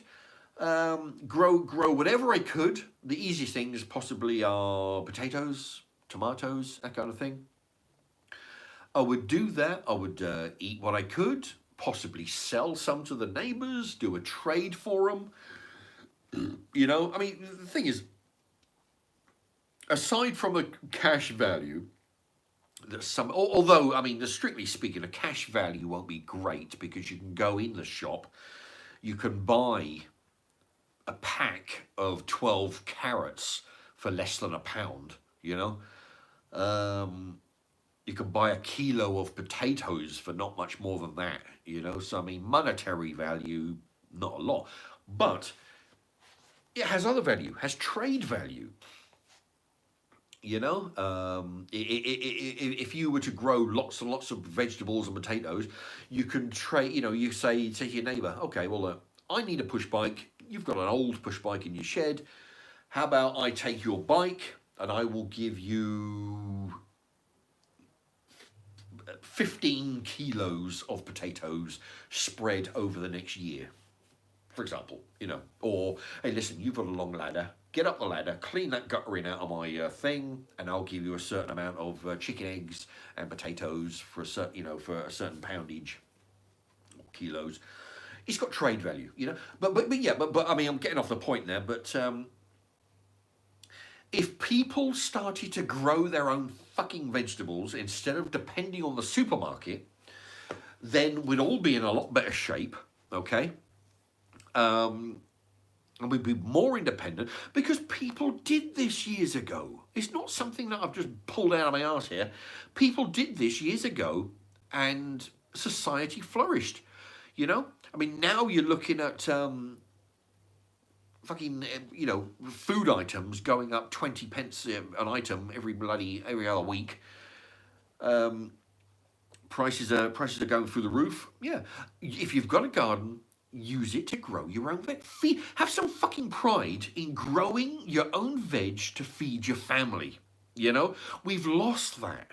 We're all content to go work in a job that we don't like doing, with people that we don't like working with, for managers that we don't fucking like working for money that we go give to somebody else, some big corporation called Co-op or Tesco or whoever else, give them money for stuff that we could perfectly grow in our own garden.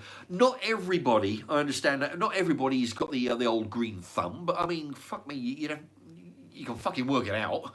I mean, it's not like you're short on videos on YouTube. There's a million of them out there. Type in how to grow carrots, how to grow potatoes. There's a million on each subject. It can be done, but we need, people to have some pride in feeding your children fresh veg. I was in Lidl's today,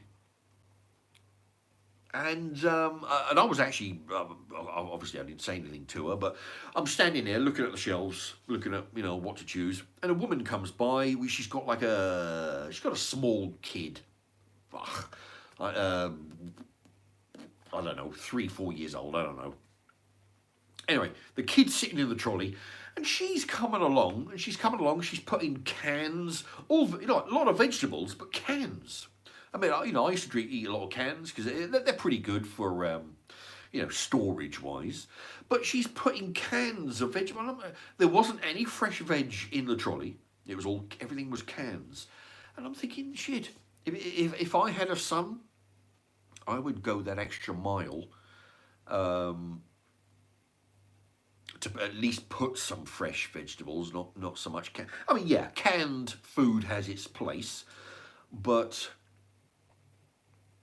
you got to put some fresh vegetables in there. I mean, you look at my casseroles. Type in, when you get a chance, type in Mark's Remarks casserole.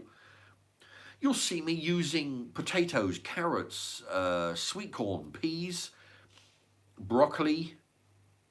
Did I say Brussels sprouts? I don't know. Onion, all fresh, right? Chop them up, put them in a casserole. Have a look at that, Mark's Remarks casserole. It can be done. I mean, you got to be a bit on the ball when it comes to using it all up. But imagine if you grow your own, even if you do something, have one or two pots at the front or out the back where you grew. You can grow potatoes in a bucket. You know, um, or you need some drainage holes in the bottom. You imagine one potato, plant that in there. If it grows, and it can produce 12 plus potatoes in a bucket. You get that from one. So yeah. So to answer your question, that's what I would do. I would start trying to implement a thing where people, if you got the ability, for fuck's sake, start growing your own. Trying to have people to keep chickens. You know, uh, there. I mean, if everybody had the facility to have at least two chicken, not everybody, but have the facility for two chickens, because when the battery system, the battery system must be going downhill, because most shops that I go into, I always check, make sure all the eggs are free range. But all the time, there are companies who take the battery hens when they reach the end of their, not egg laying life, but when they come to about a year old, the egg laying starts to drop, so they get rid of them in place for new chickens, and they're always trying to home them. So if everybody took at least two chickens, because fuck all to feed, you only need a small amount of space. You get eggs every day. That's what I'd do. Make England a bit more, what do they call that, self-sufficient.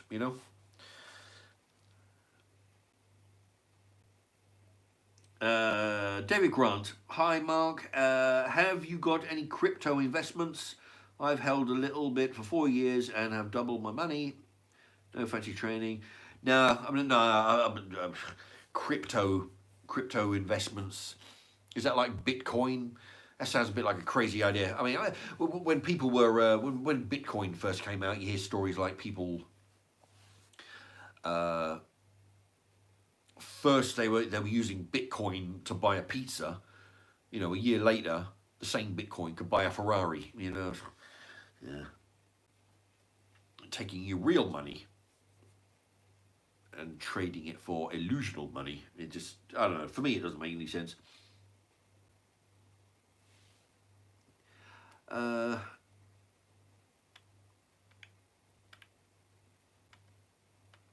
Where's he gone?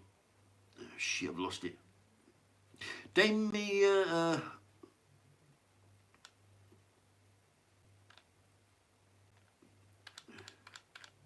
Yeah, it's quite a lot of.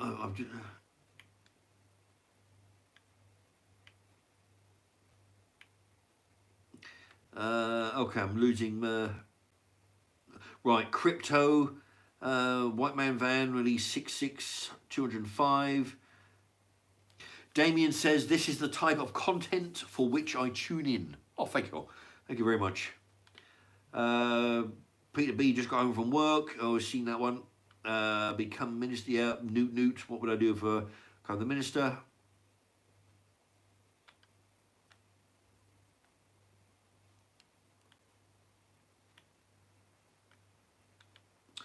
Oh, this fucking Newt. What's the worst thing you've seen on the bus? Yeah, but people coughing and choking with no regard for anybody on the bus. What really annoys me, again, I get the bus earlier, so you meet a different kind of crowd. But when you got people on the bus and they're on the phone, it's a crowded bus, and they're at the back of the bus on the phone, saying, "Oh yeah, I can't fucking believe it. Yeah, oh man, oh fuck me, I got fucking shit faced last night, and I fucking fell down the stairs. Oh fuck me, Don't you realise that you're in public? I mean, Christ, that's what really gets me, when people don't know how to behave in public. I mean, admittedly, I run my mouth, when I'm, on the live stream, but if I'm in public, you try and behave yourself in a way because you're an adult, okay? If you're a mindless moron or a kid, then it's difficult for them to control themselves. But if, you know, trying to act your age when you're in public, you know, that's what gets me when people are on the phone and they don't care. Or if they're just talking to somebody next to them and they're using, you know, like, I mean, they'll be sitting next to an old, that's what gets me when they're sitting next to an old granny. Of course, the granny's not going to say anything. And they're like, oh, yeah, fucking hell, you know, I fell down it, you know. No. Seen on the bus.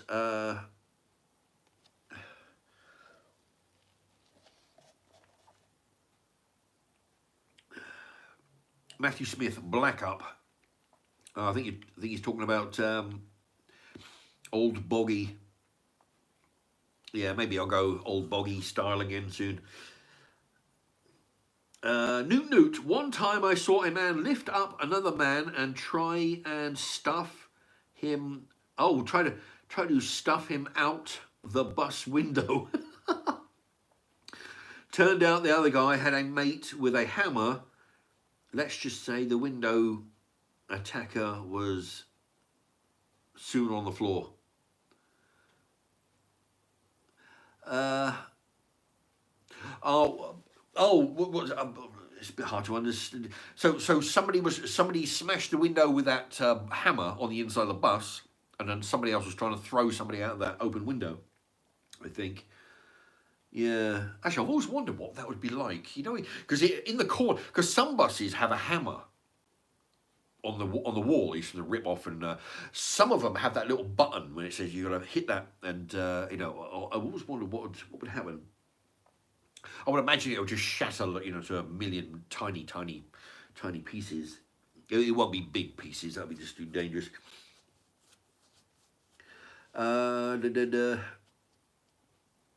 Jim the Finger. I eat fried chicken and kebabs on the bus, he says. Yeah,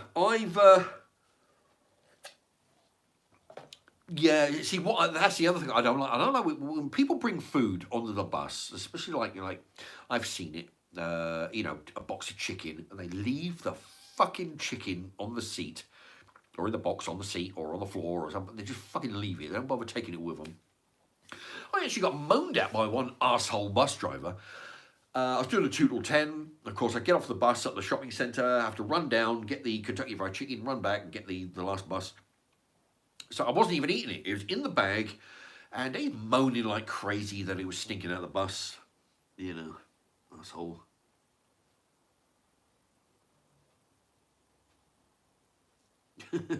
Damien's saying to Jim the Finger, eating stinky fish and chips is the guiltiest of pleasures.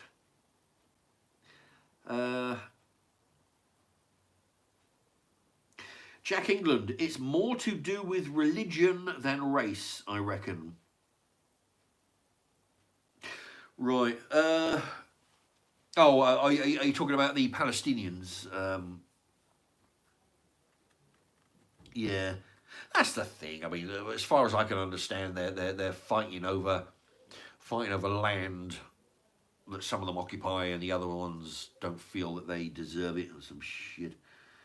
Let's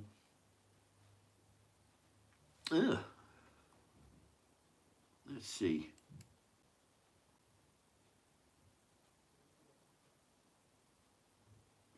Right. Actually, I've got some. I just clicked on there to see if there's a translate. Looks like some Russian writing. Somebody called HET. Okay, Damien. Het is. Oh, I see. Oh, Damien's translating apparently. Het is saying, I don't understand a thing, but he talks like a phoenix bird. Can you please speak English? Okay,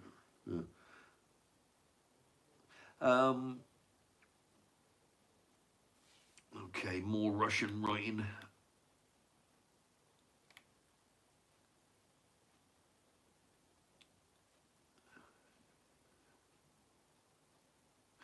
Right. Yeah, he's just asked Het to speak English.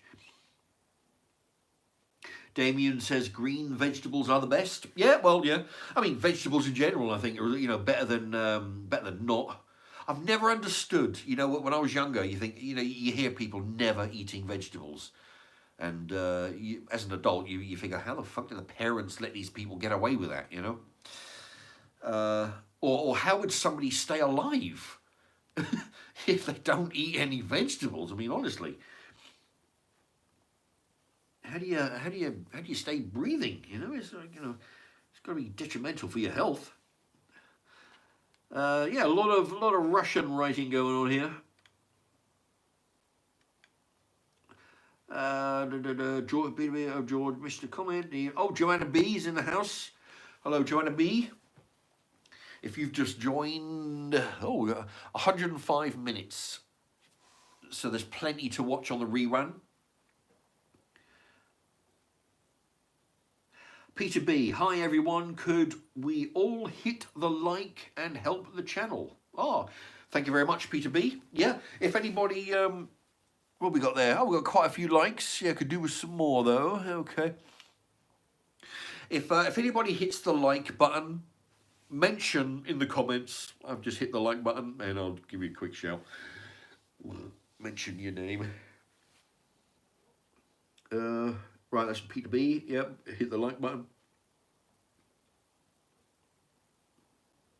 Oh, Damien, what's your tipple tonight, Mark? Oh, it's the usual. Cheapest vodka I can find. Although even this is not that bloody cheap anymore. Shit. This used to be 16.50, and I think it's closer to it's close to 20 quid. It's not quite 20, but it's nearer to 20 than it is to 16.50, where it used to be. So yeah. I'll tell you what I need. Actually, I know somebody who brews their own wine and stuff. What he'll do, he'll use fruits and vegetables. Actually, I don't know. Does he use vegetables? Might use vegetables, but definitely fruit. Basically, any fruit. He'll go to the market and buy the cheapest market fruit you can buy. Pears, apples, anything. And yeah, he'll make his own wine and stuff. And there was talk about him because I don't really drink wine. Unless you're a musketeer, then there's no reason, there's no excuse for men to be drinking wine, in my opinion. It's just me. It's just unless you're drinking it out of a flagon, then it's an effeminate. I think I was going to say an effeminate drink, but I think it's the fact that people drink it out of those little wine glasses that makes it seem effeminate. If you're going to drink wine, drink it out of a fucking big mug, okay? But anyway, but I don't really go for the wine. But if I can get him to make me some spirit equivalent to vodka, then I'll see if I can. Yeah, I'll have a chat with him. I'll see if I can get some of that, and then I'll let you know what it's like. Oh shit. Okay, what we got here? What's your tip, right? Newt. One time I saw a bouncer flip over a skip.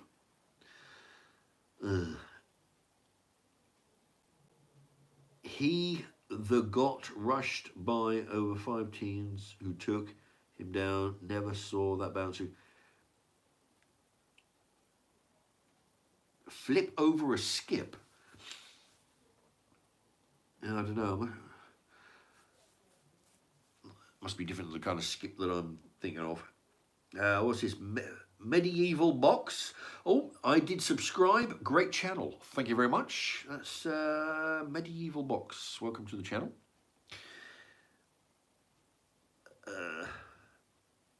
Let's see. Brad Stoney is in the house. Commonly known as Ali. Oh, I remember, yeah. I remember that name. Commonly known as Ali. Mark, what do you think about Jacob Rees-Mogg, politician? Oh, Jacob Rees-Mogg, politician. I don't know. I'm not familiar. I don't watch. I don't follow English. I used to years ago. I was really into watching the news, keeping up with current events. But ever since the country started to go down, well, it didn't start, but the country was going down the crapper with what were the backwards and forwards with the Brexit business. Immigration and the basic bullshit that's coming out of the news channels. I don't follow English. I'm not interested in following. It's too fucking depressing. That's what it is. It's like you're watching the world go to shit, and there's nothing that we can do about it.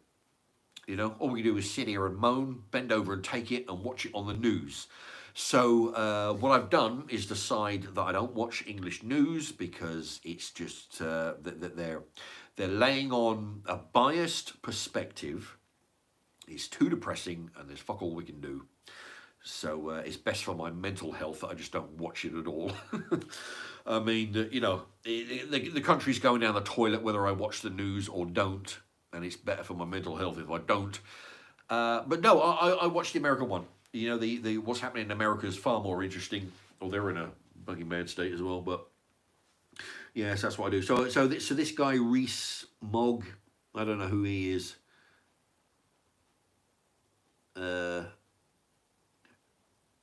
Dude is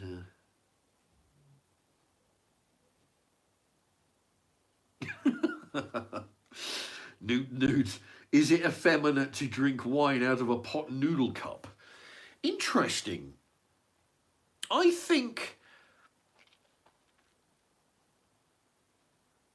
it would be acceptable to drink wine out of a pot noodle tub. Yeah, I think that would be acceptable behaviour. Yeah, definitely not out of one of those wine glasses. Somewhere between a pot noodle pot, that would be acceptable. Somewhere between that and an actual flagon with a handle, but like, one of those mugs with a handle, one of those, anything. Even those tall, those glasses you get out of the pub, the tall one that you might get, say a shot with a large amount of, say, fizzy cola in there, the tall glasses. No, I don't think, but definitely a pot noodle. I think that would be okay.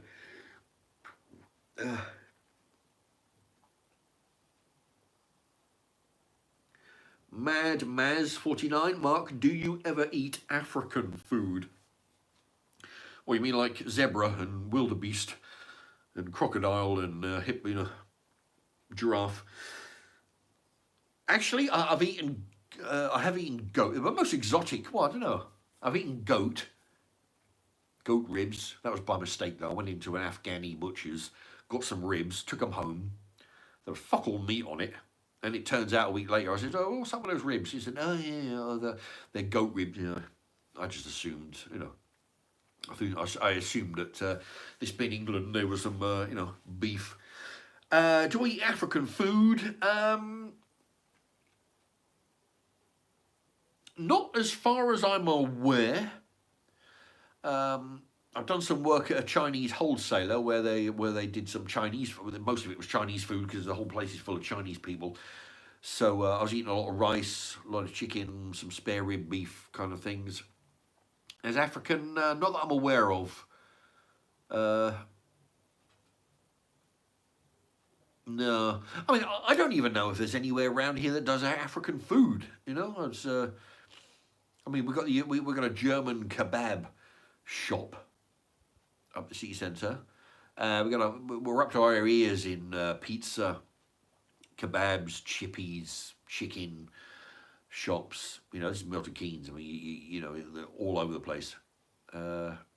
Chinese, of course, Indian. Yeah, I don't know about African.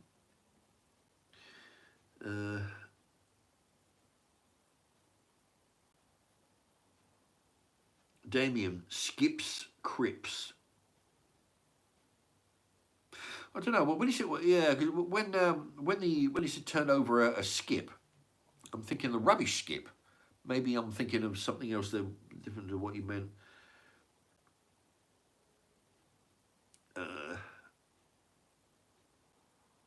Commonly known as Ali, Mark. Where do you stand? Would being a support what? Commonly known as Ali asks Mark. Where do you stand? Would being a support worker?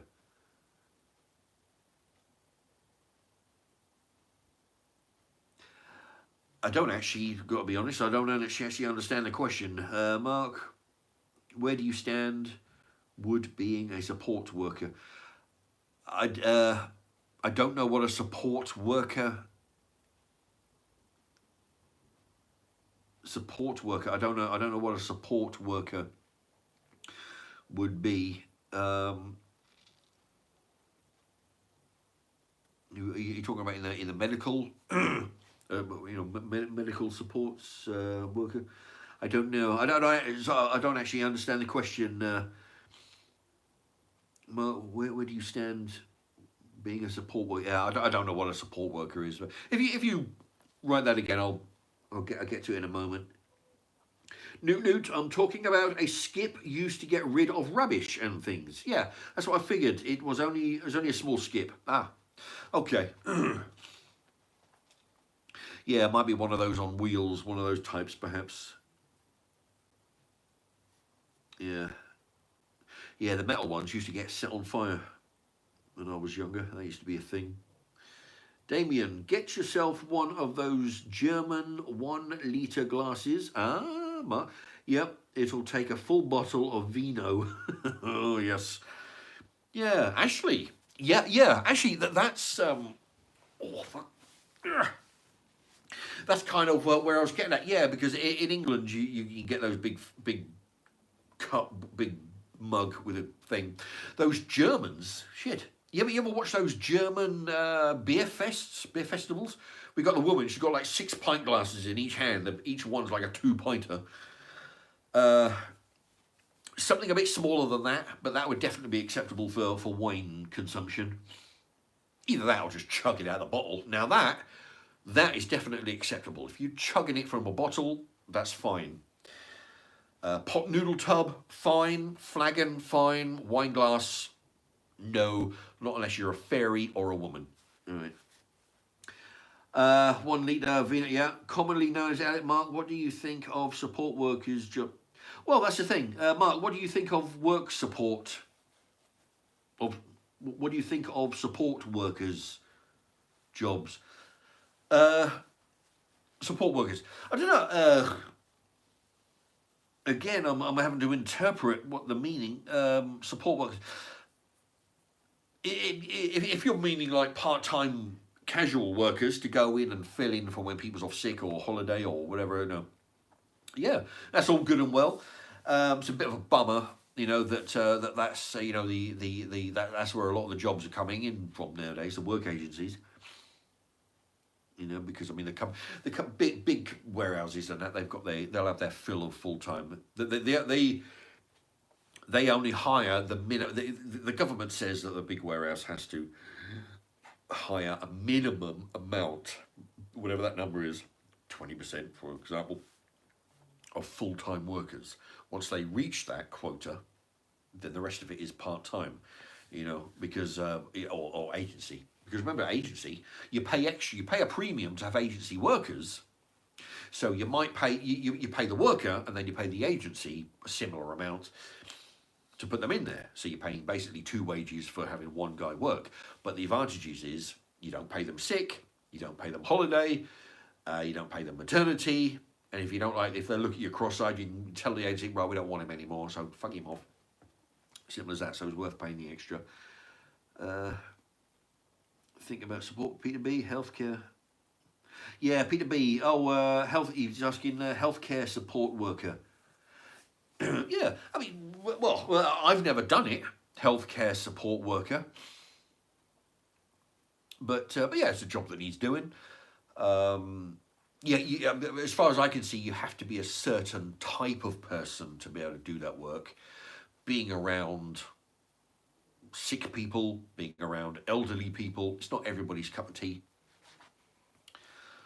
Uh, I mean, I've had really good interactions and conversations with old people, but these are old people who still have their marbles, you know. Uh, I've not dealt, well, you mean the odd crazy fucker, but I haven't had too many dealings with people who are, you know, say dementia or, losing their mind in some way.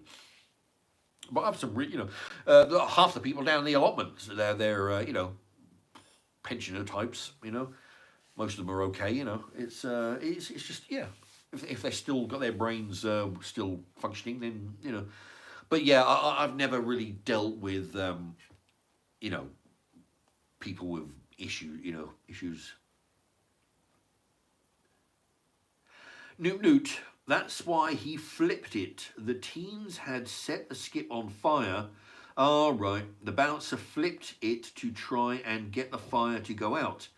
That's why the teens rushed him. Ah, yeah, trying to put the fire out. Stop him from doing it. Damien, wine glass equals nonce. uh, Commonly known as Ali, says yes, healthcare support worker. Grace Iyer, look it up.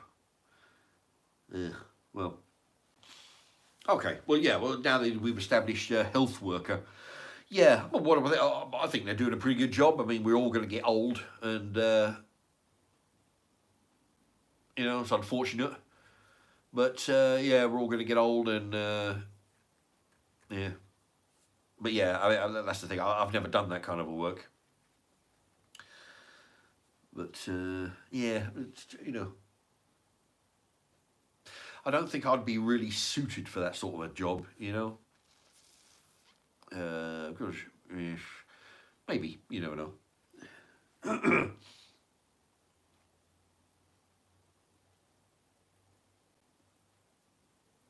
Okay. But yeah, I mean, we've got we've got a health.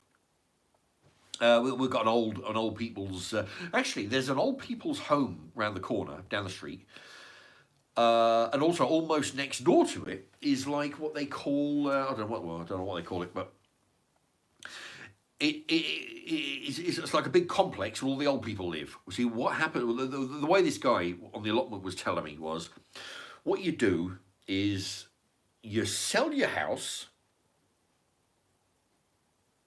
for a bunch of money, and then what you do, I think you give it to this company, and what you do, and then what they do is they have you living in a big complex with loads of other old people, right? So basically, either you give it to the company, and then you live there rent free, or because basically you're paying, you give me your money, and then you live there until you kick it.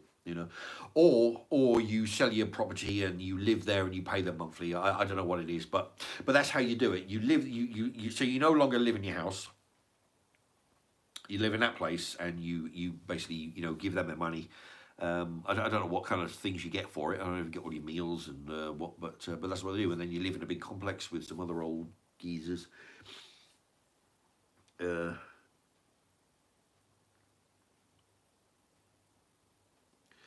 Okay.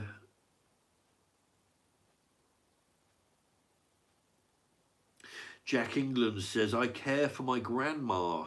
She's got dementia. It's horrible. Wouldn't do it for a job. No, I mean that's the thing. I mean you'd need to be a special person to do that as a job. Uh, yeah, I don't think that's something that I would be comfortable doing. Yeah. But the thing is, oh yeah, I mean, some people are made like that. They're caring people. Not that I'm uncaring, but I don't think I'd be suited. I wouldn't have the temperament.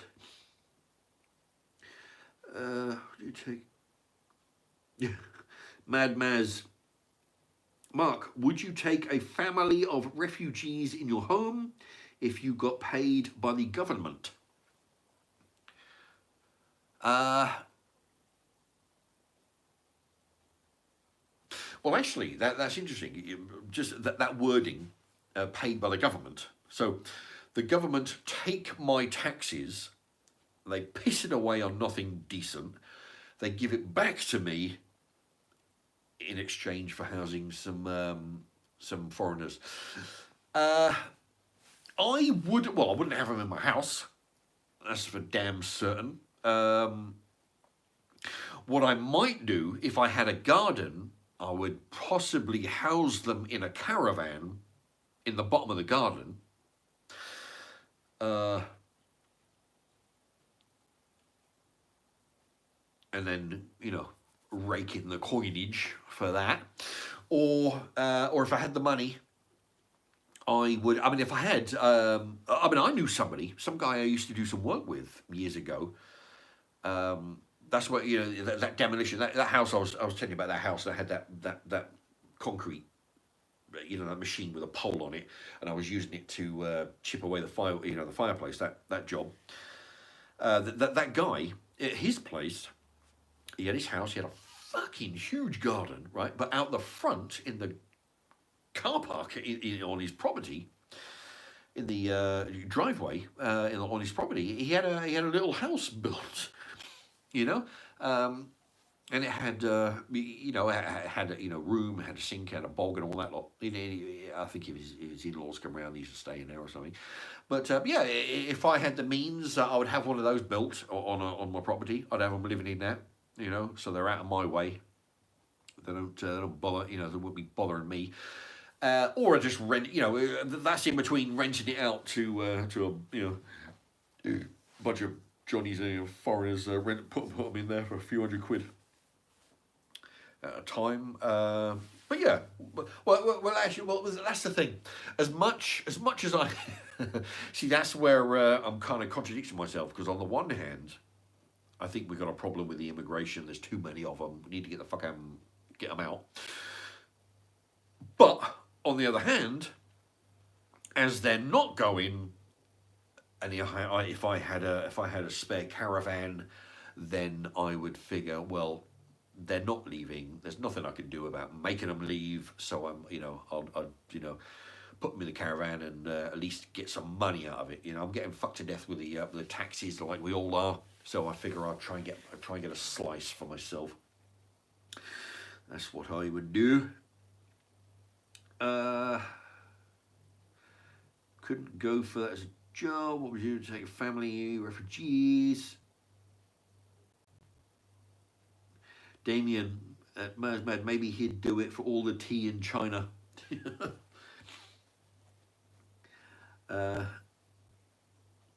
Yeah, Jack England, hats off to the people who can, indeed. Damien, yeah, put an outside lavvy out there for him. Well, that's the thing, if I had the space, I would build a little miniature house like this guy I know done. All he's got to do is have a bedroom, kitchen, and a bog. Actually, I've known 2 people to do that. Yeah. In fact, the other guy was a Chinaman, just by coincidence. Yeah, we went because I had to go in and I had to paint around the inside. What it was just basically one big room with an off kitchen and an off bathroom. In this what it was in the garage. They would turn the garage into the. So what he's done when his parents come round and they would stay in there, have their own place. Just stay in there for a while. Yeah. If I had one of those, oh shit. What would I do? How much should I get for that? If I had a good, $400 a month. What's that? That's almost $5,000 a year. Not bad, I mean, shit. At $5,000, at $400 a month, that's coming up to $5,000 a year. You'd probably get it. Well, you get it paid for within less than half a year, maybe. It would it'd pay for itself. You'd recoup we hoop the money in half a year, and the rest of it's just cake, you know, just getting the old, anyway.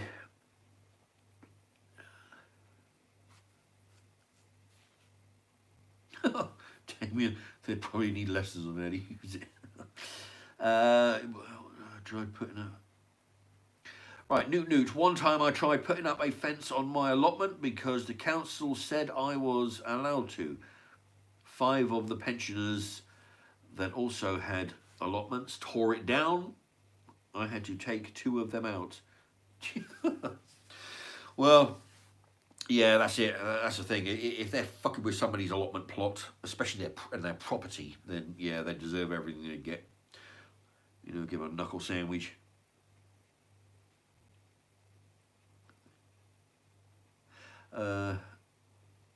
Newt, they also try to hit him with a shovel. I don't know. Newt says ended up hiring a mini digger and tearing up the allotments. The council banned me from having an allotment. Funny enough, the pensioners didn't get banned for wrecking my fence. Yeah, I've had that at my allotments. I've only had a couple of problems with some people on there. One of them's a darkie. He's supposed to be the allotment liaison, right? That and several other allotments. You know, so basically you go to him with any issues, and he goes to the allotment, the council, and you know. But basically, he's one of these guys. I've noticed this from the fucking 5 minutes after meeting him. He likes the title of being allotment liaison. Oh, I'm a big man. But basically, he doesn't give a flying fuck, and he doesn't want you to hassle him with any fucking problems. But yeah, he likes the title, you know. So basically, so he thinks that when he talks, then his weight carries. Is what he says carries some weight. In fact, for those who have seen my allotment videos, I've pointed out that what I used to do was let the chickens out of their run. I used to try and let them out to eat some grass, you know, and get the worms and that lot.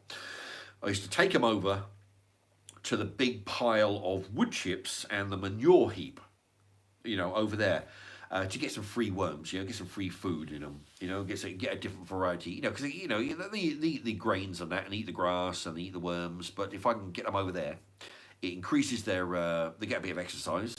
Increases their, you know, the you know, all the free menu, you know, the free food on the menu. But like I say, this darkie has a big problem with me taking the chickens over there, even though they're not causing any problems, because he's the allotment liaison, and he thinks his word. The amount of times I've had arguments with him. Trouble is, yeah, I'm the kind of person. I mean, things I've had arguments with him. And I seem to go straight for the racial stuff when I get annoyed with him. I shouldn't really, but you know. But yeah, he's just thrown his weight around. And but yeah, him and somebody else, you know, I've you know, but yeah, what are you gonna do? You be around. You know, there's some people you just can't get on with. You know. Let's see.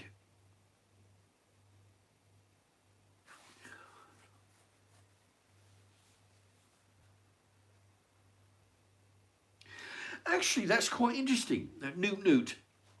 He got the digger, and they banned him from the allotment. After I was banned, I ended up going down to the allotments in the middle of the night, covered them in salt. Doubt anything was grown in those allotments since. Yeah. Well, actually, that's funny you should say that, because I used to grow stuff on my plot. Specifically, I wasn't interested in growing it for myself. I was, you know, anything I can grow, feed the chickens with it. Either the other residents or the people from the council who used to sneak around while you're not there, have a look. Oh yeah, he's not, you know, making some notes, and they wrote to me saying, "Well, you're not growing enough stuff, so fucking sort it." All right.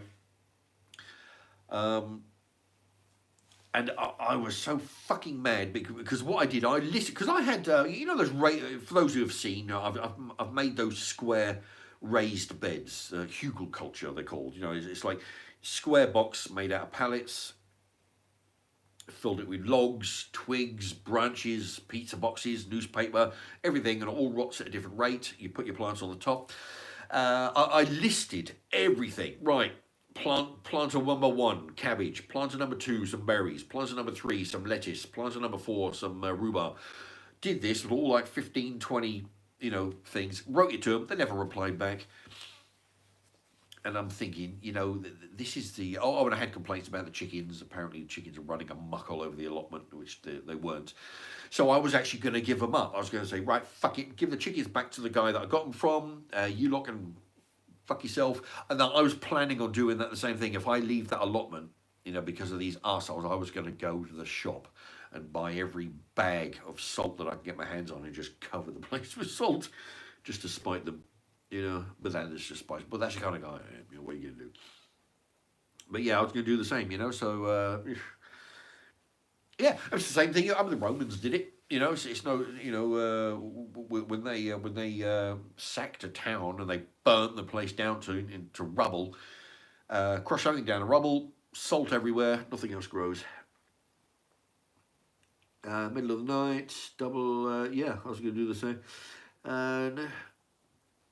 Jack England, natural forage for the chickens. He only likes them fried.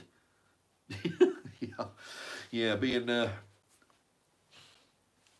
of his ethnic persuasion, he probably does like the old fried chicken. But yeah, he's just an arsehole, He seems to think that because for those who have seen the videos, the wood chips get dumped there in a big heap. The chickens go along and they scratch it around. They don't really make a big mess. They just scratch around looking for worms and that. It's not like, but he's thinking that they're spreading the wood chip all over the car park, all over the allotment.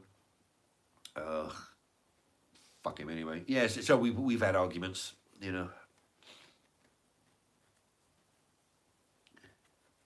What do you have? Marksham, Mad Maz, do you have a shotgun at the allotment? No, I'll tell you what though, but if I've always, this discussion's come up on live stream about the gun laws in this country. In fact, I've seen vintage photographs. I mean, we're talking like back in Winston Churchill days of police officers in England would walking the street, with shotguns, not patrolling the streets, but like if a situation comes up where they, there's big crowds and that, they got shotguns, double-barrel shotguns with the old.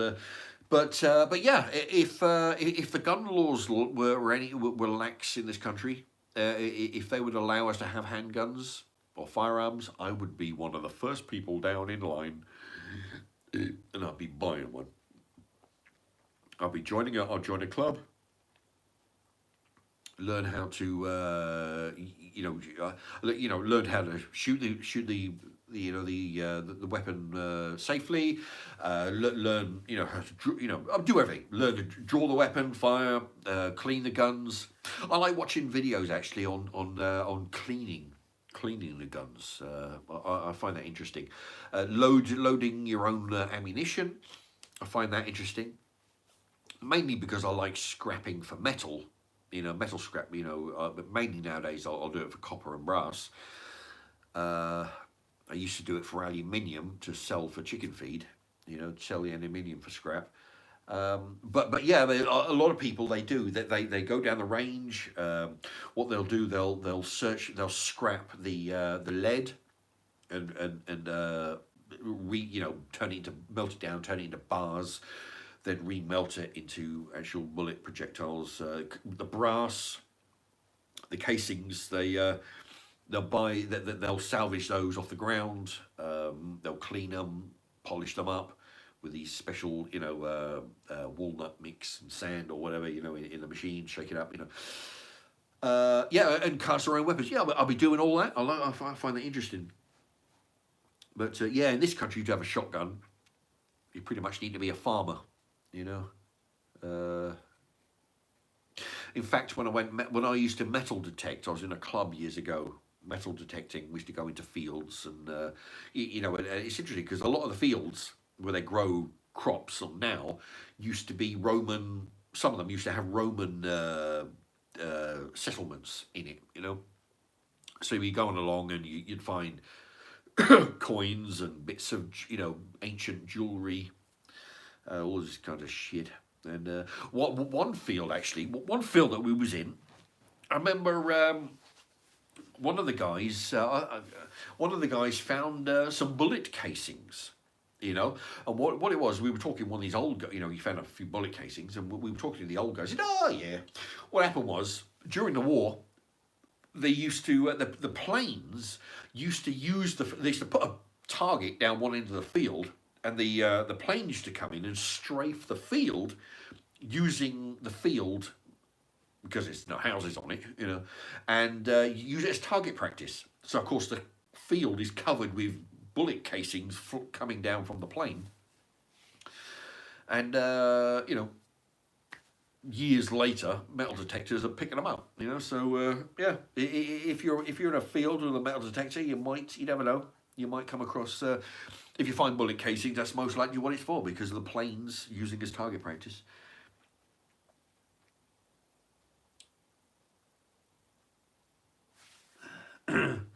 Ended up going down to the allotments.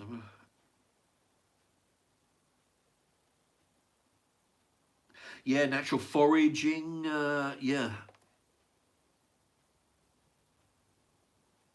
Oh, Mad Maz, you've message retracted. That's about your shotgun question? Okay. Newt, if you had godlike powers, do you? Oh, there's the heart blocking the word, but I think that's think. Do you think you'd try to take over the world or just chill out? Interesting. That's interesting, because actually that's a pretty good question, Newt. If I had godlike powers, would I want to take over the world or just chill out? Well, the thing is, you've got two examples of that already on television. Okay, one example is when you've got superpowers. Okay, so when somebody got all godlike powers, I mean, you could equate Superman with having godlike powers. He hasn't got the power to. Well, actually, he's got the power to bring back life. Remember when he went round the world in reverse, turn the world going backwards on its axis, like that turns back time, right? So bring somebody back to life. But he has godlike powers, or supernatural powers, godlike powers. And he does it, Superman, for the good of the world, the good of mankind. So here's somebody who's using his powers for good. Now, on the other hand, I haven't seen the show, but I've seen a lot of clips. There's the show called The Boys. Okay, and from what I can tell, it seems to have Carl Urban. He was the guy who did the latest Judge Dredd movie years ago, when they go into the block of flats, and they got that drug slow-mo that they're trying to peddle. Anyway, but he's in a show called The Boys. Now, I've not seen it, but I've seen clips, and it looks like a whole bunch of people with superpowers, and some of them are definitely using them for evil. Like, there's one guy, he's got the blonde hair, real smarmy. He's got the cape, and he can fly, and he's got X-ray, the eyes that can kill people with a laser beam coming out of the eyes. It's very similar to Superman, but the opposite. I was watching a clip the other day where there's a plane that's plummeting to the ground, and it's out of control. It's gonna, the pilots are dead or something, and probably he gets in, goes in, and decides, well, he can't do fuck all. I mean, it's not what he's gonna do. Lift the plane to make it a soft landing like Superman does. so he pisses off and allows the plane to crash, because but from what I can see in other clips of him is that he's not a decent person. He's using his powers basically for his own shits and giggles, so you got your, yeah, so it's interesting to see which one I would go for. Be the Superman doing it for good, or be this guy in the TV show The Boys. Where anybody know that character's name? I think I might recognise it if I. Homelander. There you go. Thank you, Newt. Homelander is the Superman-like character in The Boys. Yeah, Homelander. That's it. Thank you. Yeah. So you got Homelander, which is the total opposite to Superman. So I don't rightly know which one I would be, because you do have the old saying, and it's true, I believe. Absolute power corrupts absolutely. Now, which is why it's dangerous to give politicians or anybody, or even having a monarchy. Remember what the monarchy was like years ago, where they had the power over life and death over the people of the country. If you give somebody more power than what they're able to deal with, then it will just corrupt them. And it's the same. I mean, you see it with everywhere. You see it with the police. In some cases, they will when they abuse their powers. Abuse their powers, make up shit just to get you in politicians, anybody in authority. You give them too much power, and the tendency is to abuse it. And it is a very difficult, almost, I suppose you could liken it to a drug. I mean, you might get addicted to it, to the actual power. And it's very difficult, I would imagine, to deal with it. I mean, how Superman manages it, I mean, Christ, you've got absolute power. I mean, the guy is invincible, right?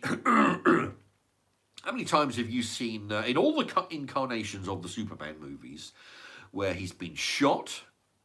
You remember the first one with Christopher Reeves, where he lands on that boat. There's some people who are some criminals on the boat, and he's standing there, like this, and some guy comes up from a hole in the boat and bangs him with a crowbar, and he's like getting vibrations.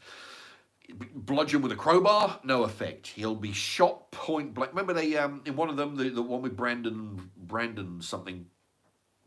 He's walking. There's a guy, some robbers on the rooftop, and they're like going, shooting him with a minigun, and he's walking towards it, and then all of a sudden, like that's dumb shit, he pulls his sidearm, points it directly into his eye, and then shoots him in the eye, and you get a slow motion where the bullet just crumples.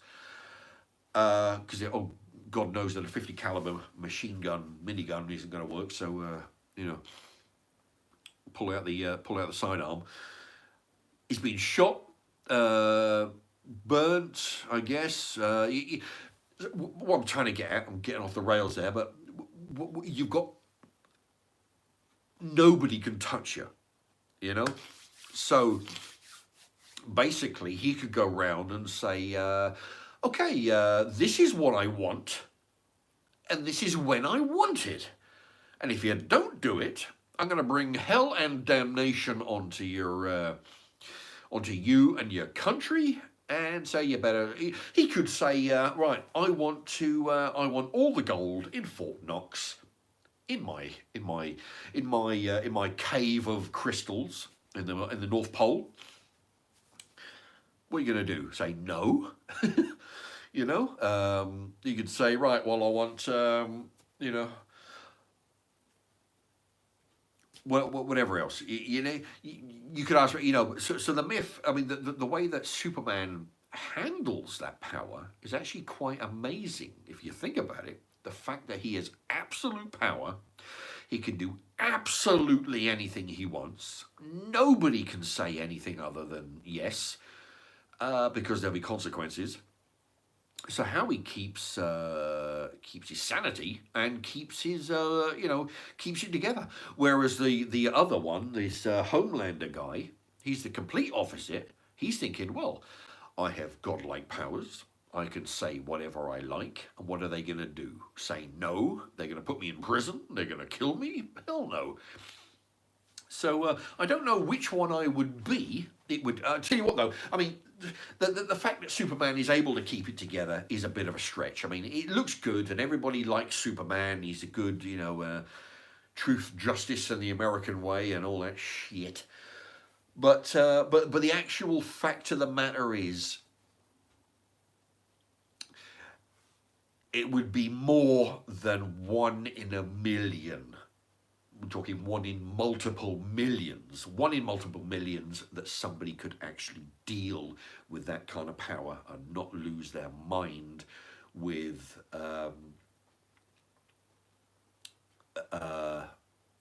with the responsibility of having that kind of power.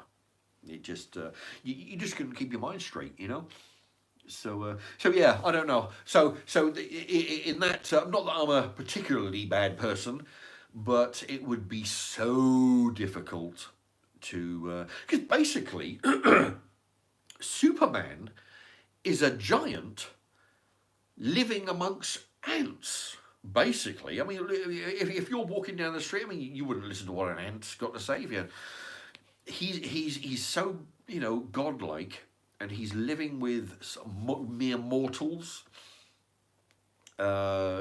basically insects compared to what Superman is like.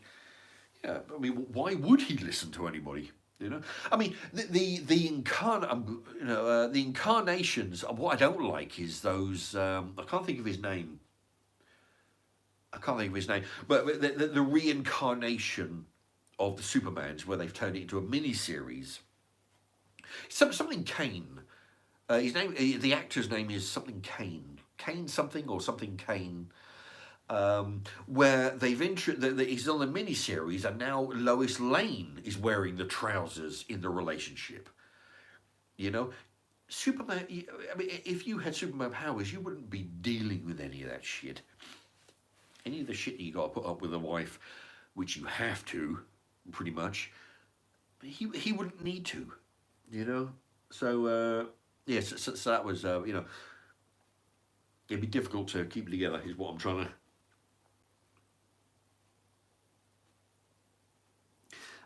Let me see. Power, do you think you're all right? That was Newt there.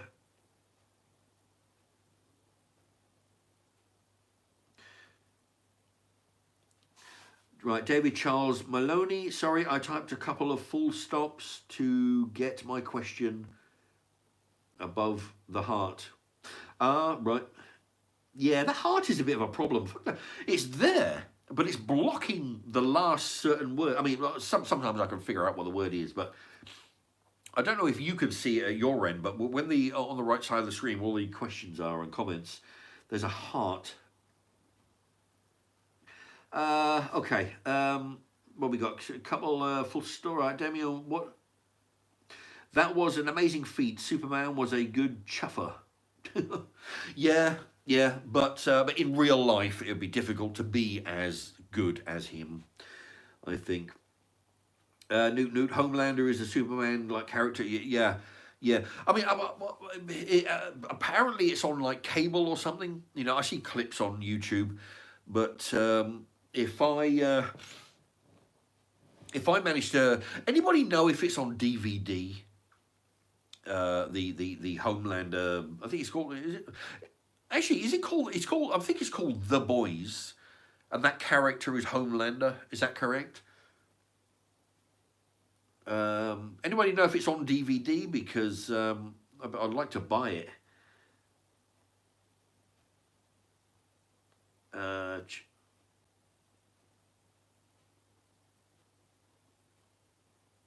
Okay, Damien saying to David Charles Mahoney, he'll see it. It just takes him time. Mark's not the most tech savvy, and he's also waffling. Yeah, I do get on a tangent. No, but you see, that's the thing. I'm one of these people. I mean, like that, say that question about the Superman. That's a very good question about the Superman powers. I'll try and give, try and give an answer that involves some thought. I'm not one of these people. I really hate when you ask somebody and they're like, I don't know. Well, of course you don't fucking know. I'm asking your opinion. Obviously they don't know, like this. Or somebody will give the very small amount of, I'll try and give an answer that's, I've got a few brain cells and I like to use them by giving an answer. Sometimes I do waffle on a bit, but yeah, I mean, when you come here, you'll get more than a couple of words to do. You get a whole explanation. Newt says, I reckon if I had superpowers, I'd get into the UFC or heavyweight boxing and make a load of money. That's interesting, actually. Just reminded me on the UFC boxing kind of comment that you made there. Oh, fuck. There's a video, and it's been a long time since I watched it, so I can't remember the title, but the general title was, what would happen if you got punched by Superman? That was basically the idea of the headline of the description of the video. What would happen if Superman was to punch you? And of course the dumb shits out there would be thinking, well, yeah, you'd fucking die. That's what would happen. But no, this guy went on, he did a long video. I can't remember, maybe it was 10 minutes, maybe it was 20 minutes. I can't remember, but it was in depth, and it was so fascinating. What would happen if you got punched by Superman? Now, and what he done was, okay, first he broke it down into milliseconds, okay, and it was so interesting. So, but the idea is, I'll try and give you the short version. If you're standing there and Superman was to punch you, first of all, you would, it's like imagine like Superman was coming in with a punch. What would happen if you're standing, 2 feet away from him and he swings the punch? The air, everything from the air displacement, because him doing a 2,000 mile an hour punch, the air displacement, a bit like, if you like, the reason why if a fly is flying around and you've got a magazine and you're trying to hit the fly, but you don't hit the fly, basically the air displacement is pushing the fly away because you're wafting with a newspaper. The air is pushing it away. So it was something to do with with the air displacement from the fist to the object. What would happen there? The fact that he's flying a punch at 2,000 miles an hour, the actual contact would be so superheated, it'd be like when a meteor comes down and hits the ground. As soon as it hits the meteor hits the Earth, it immediately goes super critical in temperature, and so it explodes. But the mere contact, a bit like friction, when a meteor comes and hits the Earth, the actual contact makes heat. It's only a very small amount of heat there because it's a very small amount of pressure. But when you've got Superman doing a 1,000 couple of mile an hour punch, the contact with your face, the heat generated would be a certain temperature, and it would the heat generated, and also the sonic boom, like with a whip, Indiana Jones whip. You're cracking the speed of sound kind of with the tip of the whip there, the sound that would happen, it would be like ear bustingly loud because it would be like it'd be traveling faster than the speed of sound, hitting an object at full stop, and all these things, and the fact that something has that speed and that heat and all this, what would it do? It would the injuries that would happen. It's fascinating anyway, but I mean, it's been years, but I'm not really doing it justice, the way he's doing. But yeah, I mean, the everything from air displacement, the whiplash, the sound, the sonic boom. There you go. When the fist come in contact with you, the fact that it's happening, all this is happening in a millisecond, your body would pulverize, this kind of thing. But yeah, if I remember, I might go and try and find that again, because it was so interesting the way that it broke it down, millisecond, second by second, what would happen.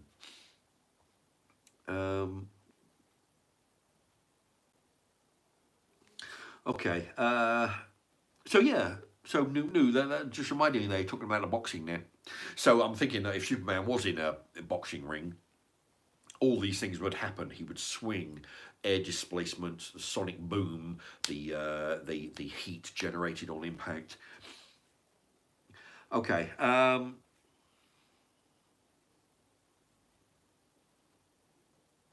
Mart says Dean. I don't know what the.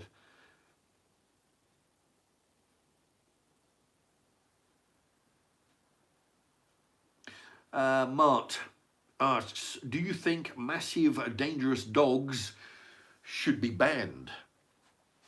I don't know. Well, dangerous breeds, or what they call dangerous breeds, some of it is.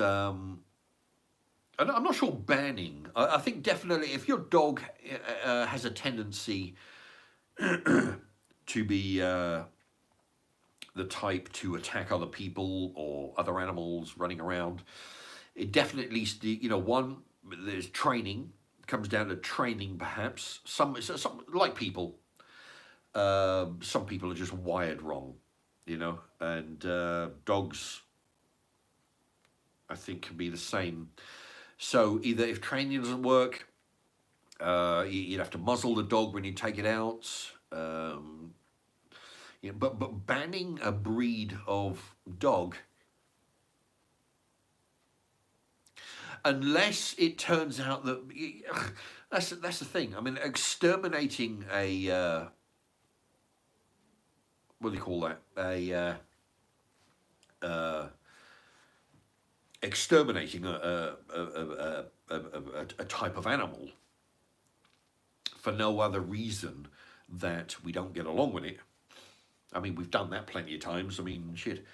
The amount of animals that have gone extinct because of people coming in and overhunting them, fucking with their how not their housing, with their with the area that they live. We've done that, and now exterminating a breed of dog just because we can't get along with it. If it turns out that they're the only thing that dog does, I mean, like if the dog had the temperament of a lion, where the only thing it does is hunt people, then you'd have to do something drastic. But if it's a dog that is just being trained wrong, it's just an individual dog, not the. You know what I'm saying? Like if you had a lion as a pet, you shouldn't be surprised when it eats your neighbours. Okay, that's what it does. Okay, but where it's not like the dog. It's not like the lion's having a bad day. That's what it lives for.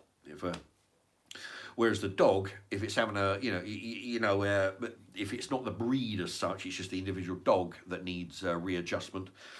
Then, yeah, I mean, there's training. There's, like I say, there's a muzzle.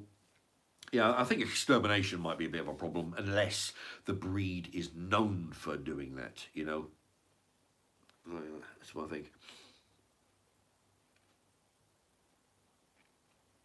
Newt, I've seen that video as well, Mark. It's by a channel called, Vsauce 3. Yeah, well, I have watched lots of videos years ago of Vsauce. It wasn't called Vsauce 3 then, but it was, yeah, there's a guy, with a beard, and yeah, he does a really interesting, I didn't know that was him, but it sounds, it sounds like something that he would do. But it was so fascinating, you know?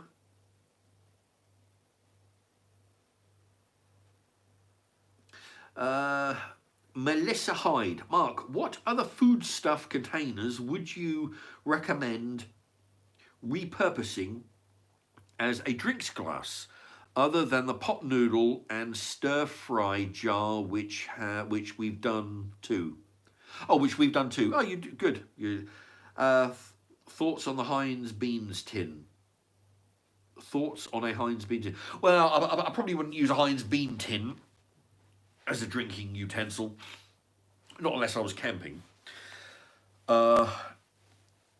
Yeah, I mean, pretty much. I mean, the pot noodle tub is good. It holds a lot of liquid. What I used to do when I first started, because if I was drinking vodka while watching the telly or something, uh, and you fall asleep and you lose your grip and you got it on your lap.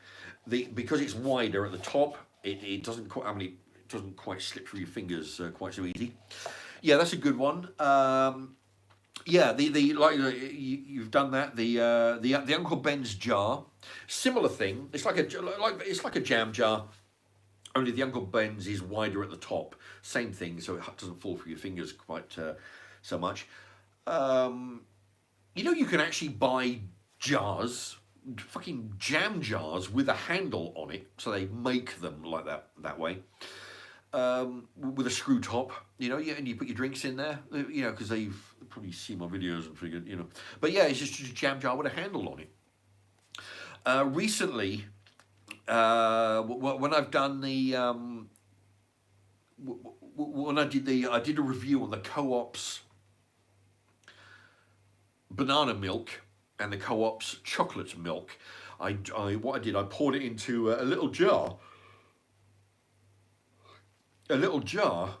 that the Nutella chocolate spread come out with, right? Come out of. You go to the shop, you got a jar, you eat the Nutella, put it in your toast, wash it out, and you've got a little glass cup, little beaker. So yeah, I mean, basically, I mean, anything, a jam jar. It doesn't have to be anything fancy like my Uncle Ben's jar. It can be a jam jar, preferably clear glass, so you can see, in it. Don't go for like a Bovril glass or anything. Do they? I don't eat Bovril. I fucking can't stand it. Not Bovril, Marmite. But I think they come in a brown jar, or they used to. But no, you just go for any jar that's clear.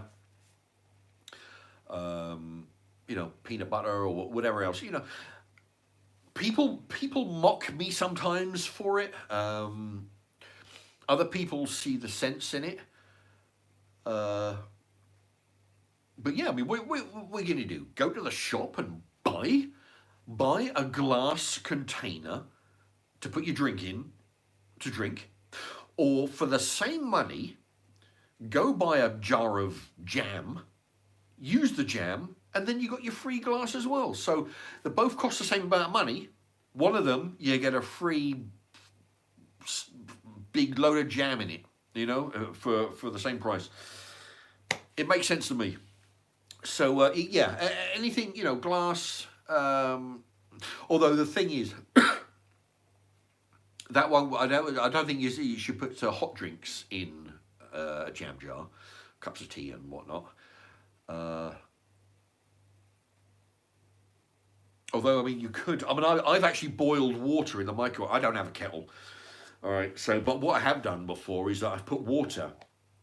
What I'll do, if I'm having a pot noodle, what I'll do, I'll put hot water in here, put it in the microwave for 5 minutes, come out and use it to pour into the pot noodle with the noodles in it. So you can have hot drinks out of here, but I don't think glass would be a good option. But yeah, what are you gonna do? Same money, empty glass, jam jar. Same money, one of them you get jam in it.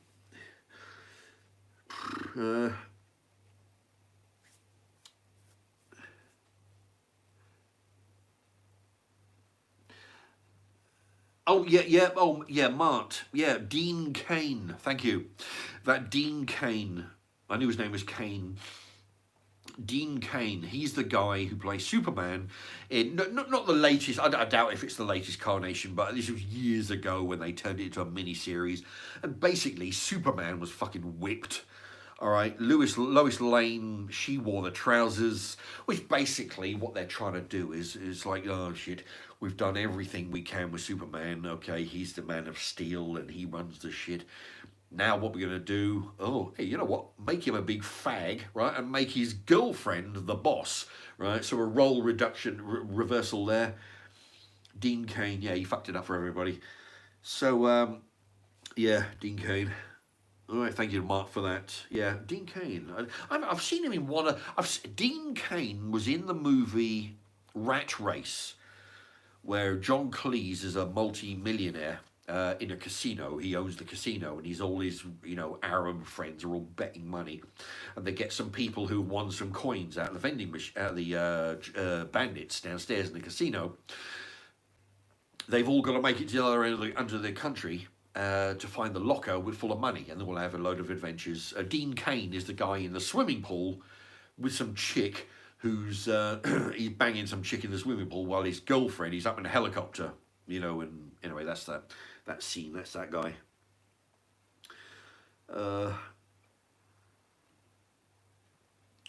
Yeah, marked dog readjustment. Indeed. Yeah, the or on the words of what was it? I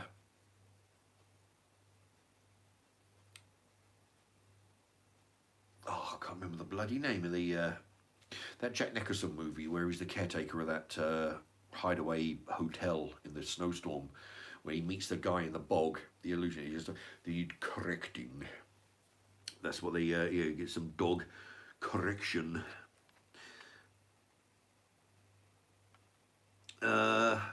Amount of, right, Newt, the tiger is going to Newt, if a tiger was going to try to get you, what would the minimum amount of Rottweilers would be? Yeah, I tell you what, need some big mean Rottweilers. Yeah, because if you figure a Rottweiler, say it's the size of a hyena. I've seen lions kill a single hyena. I mean, that hyenas are rough, let me tell you. David Charles Maloney. What are your thoughts on young women wearing tight shorts and a bra at the gym, then accusing men over 40 of being pedos for glancing at them? Yeah, that seems to be, it was a bit of a problem. I haven't seen it for a while, but I can't imagine it stopped. Yeah, you get some fucking. When I used to train, I used to fucking hate training with people like that because they're just too bloody distracting. You're there to hump weights, all right, and then you got some bird over there.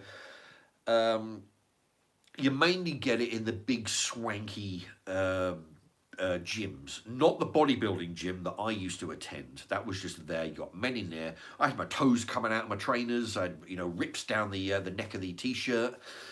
You just go in there, hump some weight, and there you go. But these other ones, these fitness studios, as they call them, yeah, it's just too fucking distracting, And then if they're going to dress like that, then they've got no comeback, it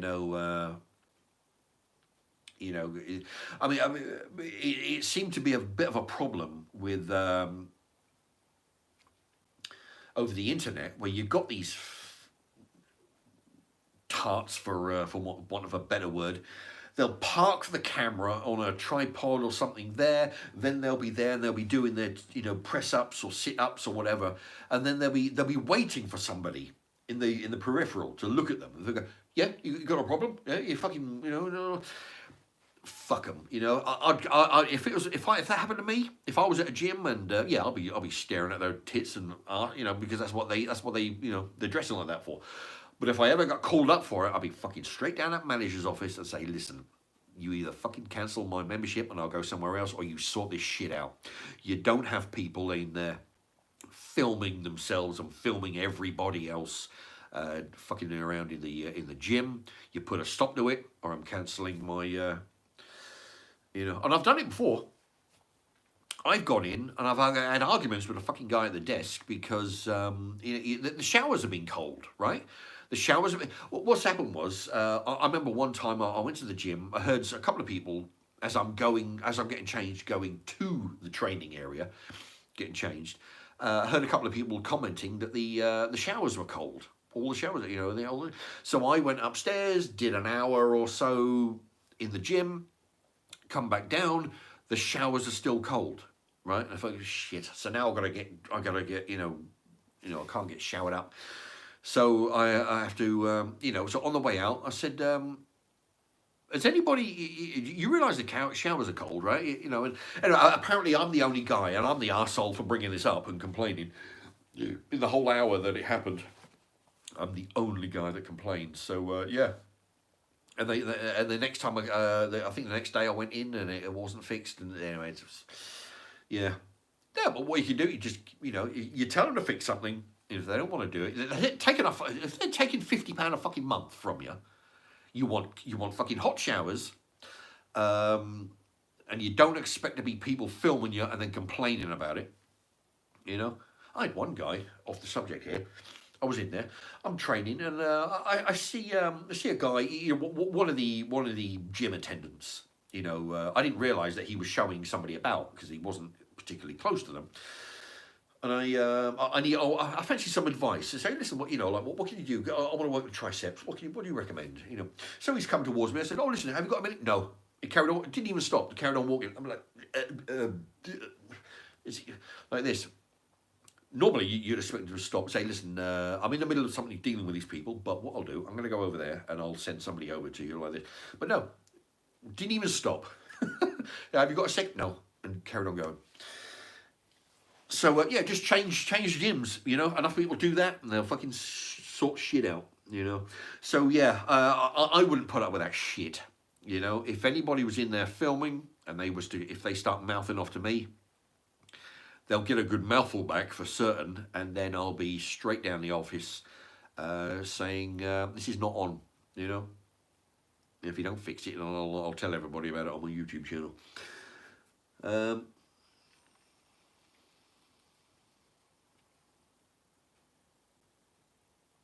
Rottweilers, yeah, and the thing is, they only dress like that because they want to be looked at.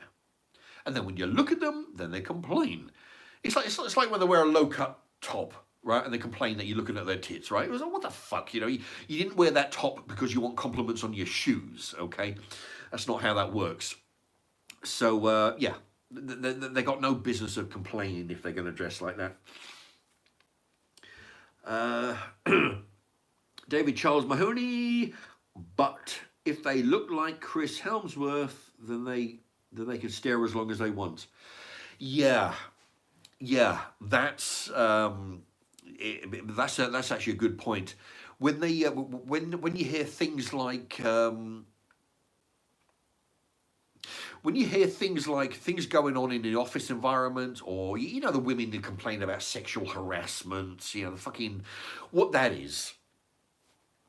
What they say is what they complain about how sexual harassment is. You got two guys who are asking them out on a date. One of them they find attractive, one of them don't.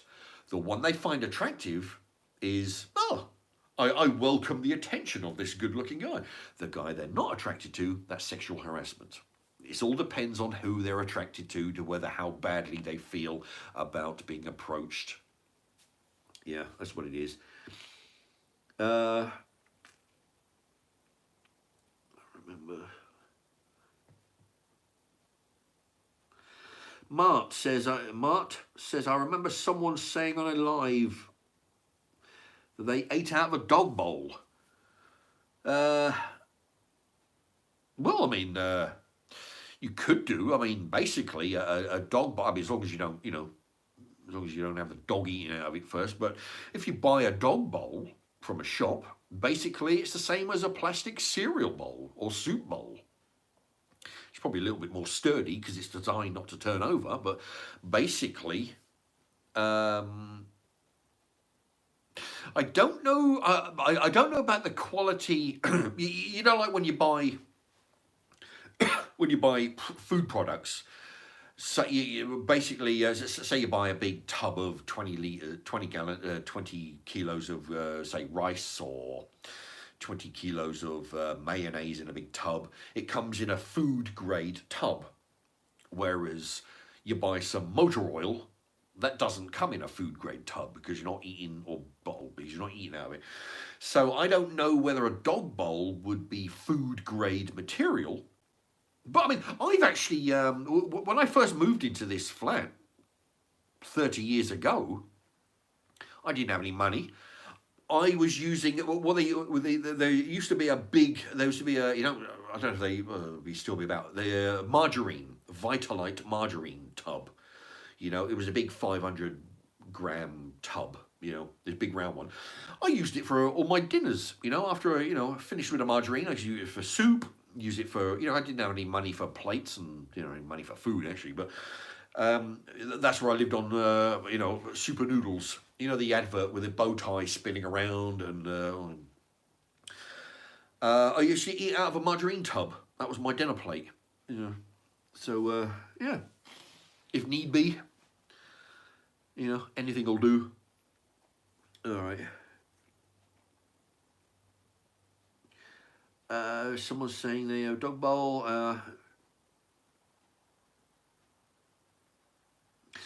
David Charles Mahoney. Have you ever made and or drank a cocktail? Yeah, I have. Mind you, I mean,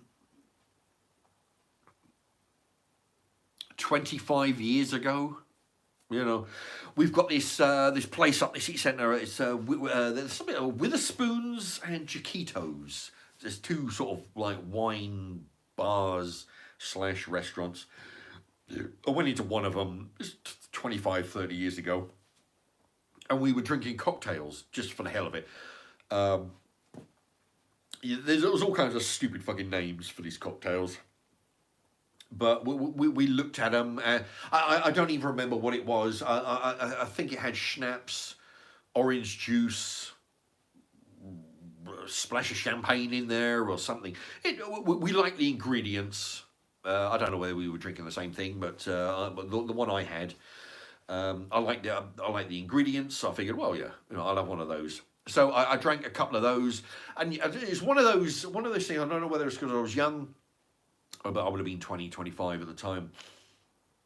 Actually, I was probably nearer 20 because I was training when I was 25. So, but yeah, it's one of those. We're sitting there for a few hours. We're drinking a few of these cocktails, and it's literally as soon as you went out and hit that air, then it hit you. That was one of those kind of experiences. But I think it's the first and only time I've ever had really. Cocktails. Got nothing against cocktails, I suppose. It's just the faggy names that they got for them, but I figure if you like the ingredients, why the hell not, I hope. David Charles Mahoney, I hope my heart isn't covering my comment. No, it's risen up a little bit. That's fine. Ali has retracted his message. Allowness says hello. Hello to you.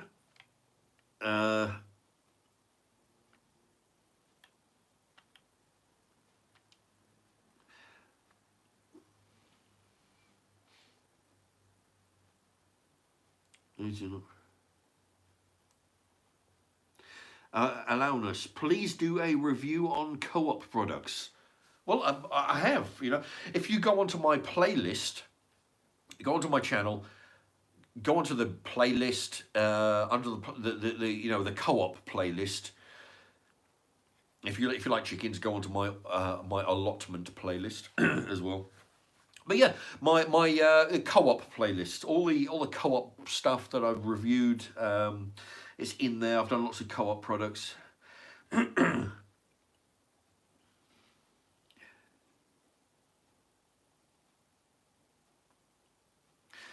Okay, I don't know who that is. Robert, I don't know who Robert White is.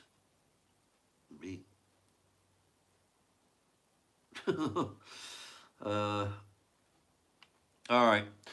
Listen, I'll tell you what. I'm getting a lot of comments. Yep. Oh, I'll get some thumbs up. Quite a lot of people watching.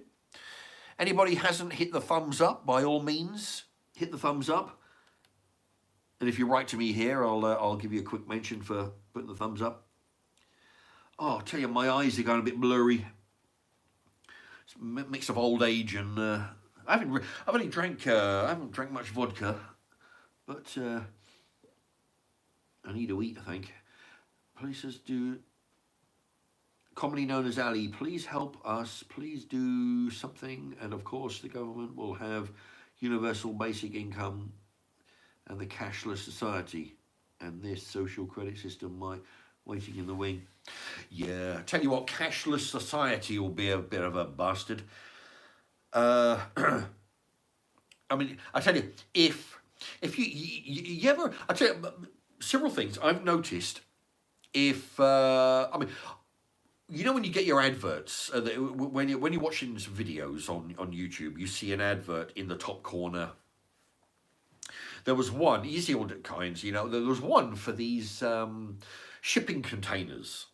You know, the ones like, you know, that you can actually buy and turn them into houses and shit, right? So I saw that. I clicked on it to have a look, see how much they're charging for a shipping container, just out of curiosity. And for a couple of weeks afterwards, I'm getting non-stop adverts for that, you know, and that's happened before. And it happens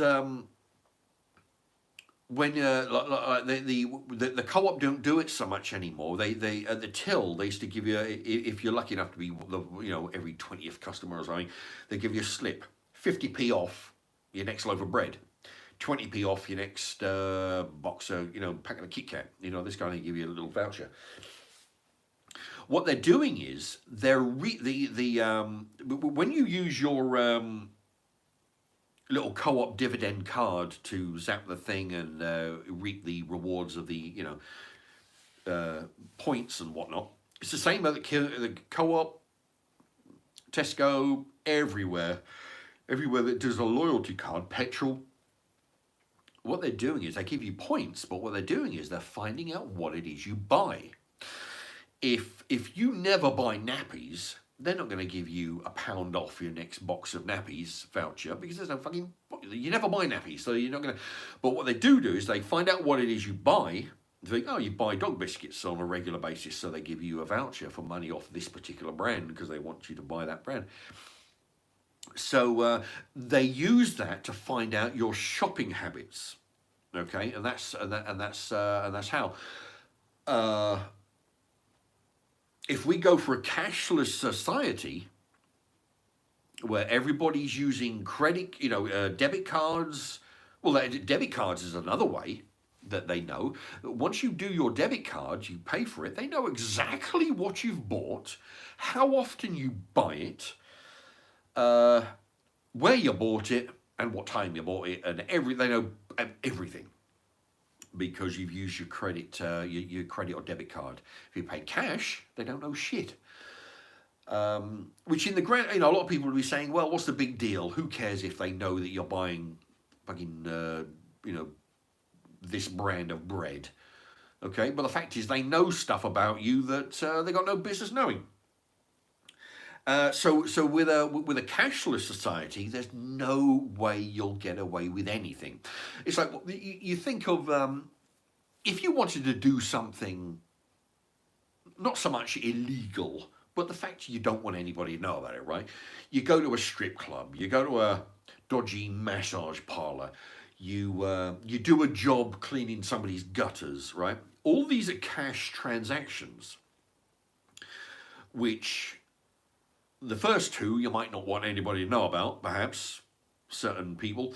The guttering job, you might say, okay, well, listen, you rotate the tyres on my car and here's some cash. Go up, clean the guttering, dig my garden, take my dog for a walk. Here's some money. So you earning that money and not paying taxes on it is something that would benefit you if you were paying cash or paid in cash. If you go for a cashless society, every penny that you spent, any penny you earn and spent is, say for example, what are you going to do? You're going to pay your drug dealer, the guy you buy your marijuana from, you're going to pay him with a fucking check? Or he's got one, a debit card machine reader? No, you pay cash. All that's going to go. If it goes for a cashless society, all that's going to go. There'll be no privacy. The big brother will know exactly what you're doing, how much you earn, how much you spend on this, how much you spend on that. And You know, I mean, for those people who say, well, yeah, well, I don't smoke marijuana, I don't go to massage parlors. That's not the issue. The fact is that these fuckers will know exactly what you're doing, and there is no, you know, but you won't get away with anything.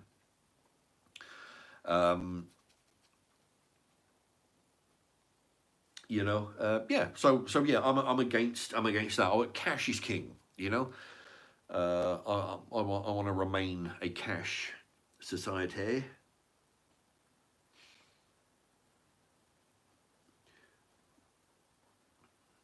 Okay, comments.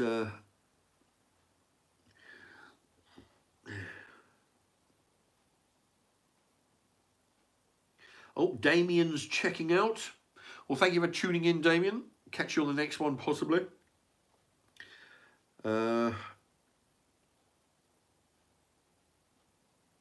EW says, I think Newt mentioned Yetis earlier. Yeah, we had a big discussion about what it would take to take down a Yeti. It's an interesting one, that was.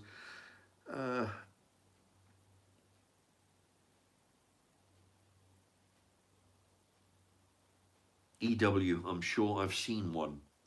Yeah, well, I've seen a few people that could pass as a Yeti. You know, you get some big fuckers around sometimes, you know. Ben, even when I don't agree with you, it's still good to hear someone tell it how they see things. It is rare these days. Well, thank you, Ben. Yes. Well, the thing is, I always I tell my version of the truth. I tell the whole truth and nothing but the truth, the way I see it, and it's my show, so that makes me right. But yeah, I won't sugarcoat anything. It'll be straight, you know, the way, you know, the truth as I see it, and yeah, I wish more people would be more honest. You know, I see people on or YouTube videos.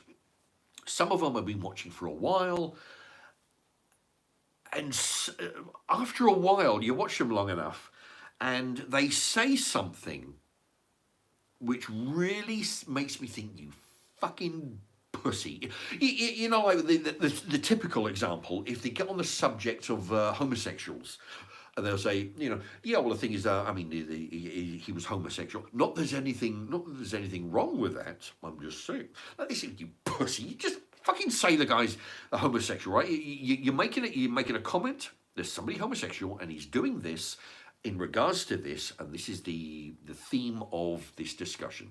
You don't have to excuse the person's behaviour. I think, oh yeah, the transsexuals, not there's anything wrong with it, I'm saying, you know, just say what you've got to say. I don't do that. I mean, I don't excuse their behaviour anyway, right? So you won't catch me saying, no, yes, I'm saying there is something wrong with it, and I'll say it. But when these people, you know, they're so fucking desperate not to offend anybody, not to have people shout at them. I've had people leave my channel, especially when I did the old boggy face paint. I had people leave. Fuck them, you know. I'm not here to make. Well, yeah, I mean, I'm here to not entertain, but I'm here to spread the good word. If people don't like it, they're free to leave. But certain people, they've got such a fan base, they've got the numbers, and they're probably making some money on their channel, which, by the way, I'm not. And they're so afraid of losing subscribers that they're like, please like me. You know, whatever I say, I'm sorry. You know, don't not like me. They're so afraid of losing them. They're like, you know, just don't do it. Okay, if you know, do what I do. You know, just tell it like it is. If you're talking about a certain group of people, don't ever include the. Not that there's anything wrong with it. Yeah, I hear that all the time when I'm watching a video. You know, I think, good God, grow a fucking pair, would you? You know, don't apologise for what other people's misdeeds. Okay, it's their problem. Fuck them. You know, they're a part of society that you know. I do my best to steer away from, and if they come up in conversation, I don't apologise for their fucking behaviour. Okay, so yeah.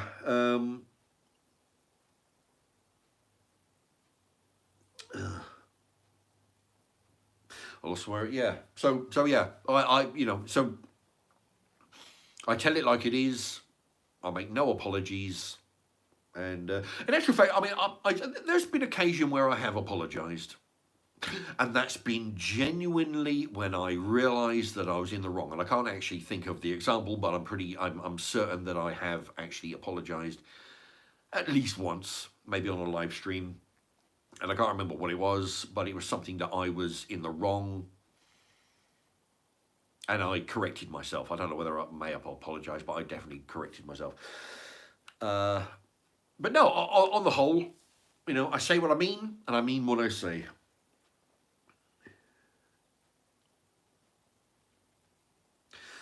Ben, I respect that, mate.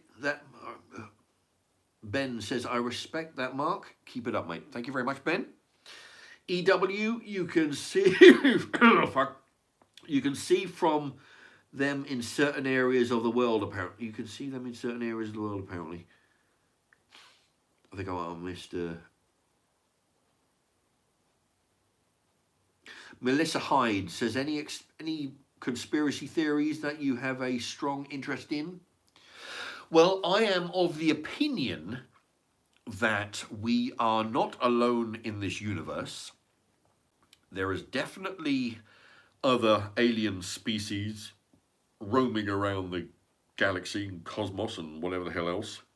I think that they've got more sense than to come down here and interact with us, at least on purpose. And I also believe that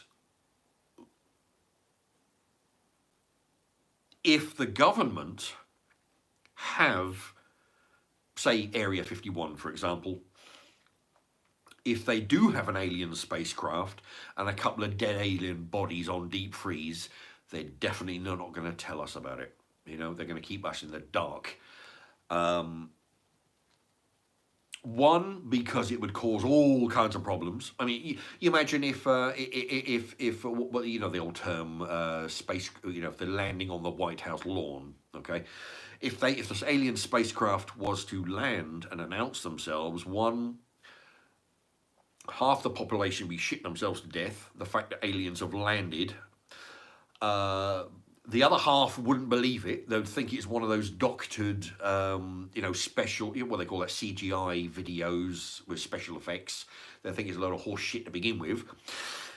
The other half, this is assuming we have three halves of the population, right, would probably go crazy and attack the aliens. And that the fourth half would be thinking, well, wait a minute, now religion is we've got to rethink religion, because the people who are thinking that who are religious are thinking that God made the earth in 7 days, he made Adam and Eve, Garden of Eden, Noah's Ark, all that stuff. And then when aliens land, they think, oh, whoa, wait a minute. Okay, so now we've got aliens coming from another galaxy. Have they been visiting us since the dawn of time? And everybody who thinks that they've seen a vision of God is actually seeing an alien. So God really doesn't exist. It's actually aliens that are coming down and telling Noah to build the ark and... injecting primates with alien DNA to make humans. There's talk on the internet about, they've done that. They say that aliens come down, injected primitive cavemen with alien DNA to make them smarter, and all of a sudden, bang, they're building the pyramids, okay? And using them as slave labor to mine gold, for intergalactic, heat radiation shielding kind of shit. So that's about the conspiracy that I believe in. If the government are holding dead aliens and alien spacecraft and technology, they're not going to tell us about it. I mean, if you think about it, I mean, they could be utilizing the inside of a alien spacecraft to be making, you know, everything that we use today. I mean, everything from, I mean, imagine the technology an alien spacecraft might have. Okay, alien laser beam weapons. You know, that they have those. They have laser beams that they use for, you know, weapons. You know, they introduce. You know, they're trying to introduce those. The military laser beams to transport. You know, information and whatnot, and cutting things. Microwave ovens. Aluminium. If you think about it, all right. I mean, aluminium, or well, I don't know. Aluminium can be molded into 1,000 different shapes. Engine blocks, I believe, yeah, you know, in the engine, I think they're made of aluminium. Anyway, I'm getting beyond. What else? Yeah, I mean, communication technology. You know, it's anyway. So, yeah, I think they're going to tell us about it.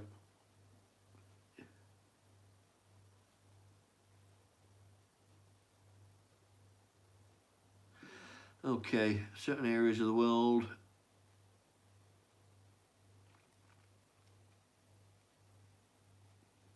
Okay, I'll tell you what. It's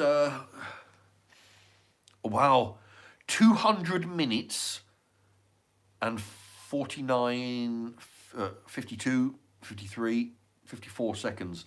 200 minutes. Fuck me, that's 3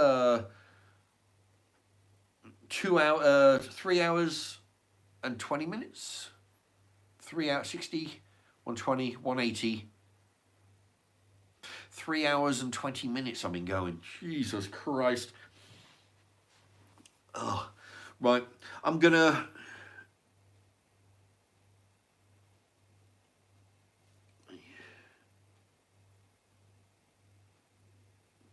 Oh, Ben says you should do cookery videos again. I was the king until you stopped. Yeah, well, that's the thing. I mean, I probably will. It's a bit difficult with this phone because there's no pause button. I'll have to figure out how to edit. I don't even know if I can on this phone.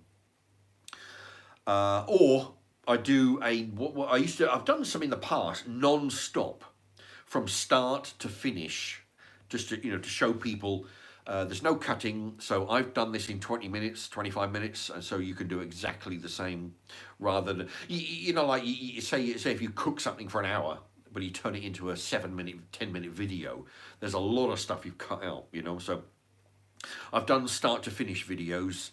Maybe I could do some of those, you know. But I mean, the thing is, it's difficult as well because I mean, I've done. Fuck me, I've done 1,200 videos. I think it's like 1,205. I think, to be the exact, or something like that.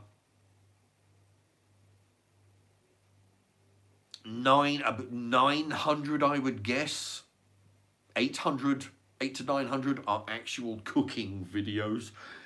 The rest of them are food reviews, DVD reviews, live streams like this, alcohol reviews, chicken videos. Done about 60 of those, you know, 60 something. Yeah, you know, my point is, it's getting hard to think of new stuff to do. You know, I mean, I'm not saying I won't ever do any more cooking videos, but it's harder to think of stuff because you know that's new that I haven't done. I mean, before, it was great before when I was sort of like churning them out every day. I was, or every other day, I was making a video of some new invention, because basically, you know, I would make a stir fry. I'd make a stir fry with everything, just basically going in the fridge. What have I got? Right, let's turn that into a meal. Instead of thinking, okay, well, like, okay, well, I'll do a stir fry. And that's probably some, few sausages. Yeah, I need some peas. No, I just go in the fridge and find what I got and make something of it, right? that in a casserole, made a hot pot, you know, basically pull stuff out of the cupboard and make magic with it. Now, and it's definitely harder to do because I've pretty much done everything. But I mean, there's still some, still some stuff that I could do, I suppose. But things like cooking, like I would try and find some exotic meats. Like I've actually done whole duck in the past. I've done quail or pheasant. Yeah, quail or it might have been pheasant, quail or pheasant. I don't know. Anyway, so some really, some kind of bird. Something where I've got to cook it for an hour and a half. That's no good. I can't do that non-stop. But yes, if I kind of invent a new stir fry, great. I could do those. I haven't done a stir fry for a while. Yeah, but honestly, funny. It's difficult to find something that I haven't done before. But like I say, never say never. I might well do it again. In the meantime, I'll be doing some. I've got some two flavors of Pringles that I've done before that I haven't done before. I went to Aldi's. I got some the equivalent of pot noodles. So we'll see how they are. They're like half the price of the regular. Whatever. Half the price of these, like 69p. So we'll give them a go. I've got some burgers, some of those microwave burgers. You give them a go, So yeah, I've got some food reviews, especially if you want to go to Aldi's, then because I went there today and it is like it's still cheap. I was amazed at how the prices haven't been fucked with like all the other shops. They seem to be able to keep their prices low. So if you live near one, definitely try them out. So yeah, I bought some of their brand stuff, and go test them out. Anyway, tell you what, the thing is, I'll be working in a lorry for the last week, humping boxes from one end onto dragging them out onto pallets. And I'll tell you what, some of you know when I was 25, I was bodybuilding when I was 25. Which I still got that photograph on my fridge. It's the only one I've got. But if me doing the the double bicep that pose, I was going to do a sequence of them, but never got around to that. But even though that was like a lot of years ago, since then I've done things like dragging, picking up paving slabs, moving them around, using machinery that involved, and over the last week, working in the back of this lorry, unloading the lorry. It's amazing. A couple of days of that, and the guns start to come back. It's like fuck. It's like there's. I don't know if you can't. We stream it. Yeah, it's like solid. It's just almost like when I was training back in the day. Yeah, I can feel it across the the chest, but especially the biceps. It's amazing. It's true. Your body does remember. It doesn't, because it's happened in the past where after being lifting some paving slabs, do that for a couple of days, and it's like back when I was training. It's like damn, it's like you can feel them growing, and again they're really getting solid. So anybody out there that's training, not necessarily with weights or any kind of training down the gym or whatever. If you stop. Even years later, you get back to it. It's your body remembers. It's amazing. Anyway, I can do a little bit of the. I don't know if you can see that. Because I got a line across my. But yeah, when I was back in the day when I was 25, the pecs that we call the pectoral muscles. You've got the upper, middle, lower pecs. Okay, I used to be able to, you could bounce them, like you see like Arnold Schwarzenegger doing that. I could do that. I can do a little bit now, but it's not so defined now. But back in the day, man, that was some really fucking cool shit that you could do. Flex them. Anyway, I digress now. I'm gonna go because I've got to eat and I'm gonna lay down. I'm fucking starving to death over here. All right. EW. All right, listen, EW, show us the picture, the bodybuilding one. You know what? Ah, shit. Okay. All right. Right. Give me a sec, and I'll. Oh, shit. Oh.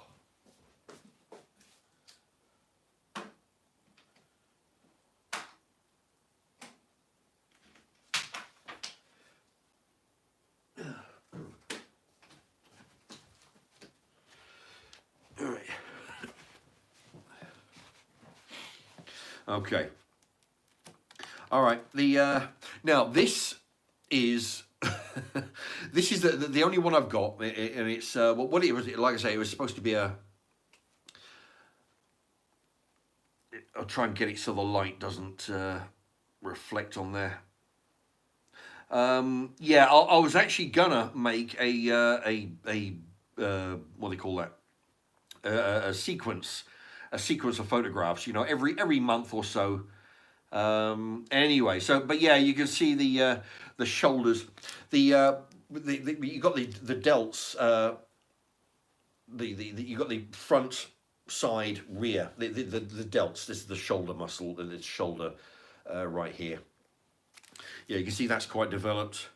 The let's see, yeah, the delts. So you got that rounding over there. You got the bicep, tricep. I don't actually know what that forearm muscle is. I know every other. You got the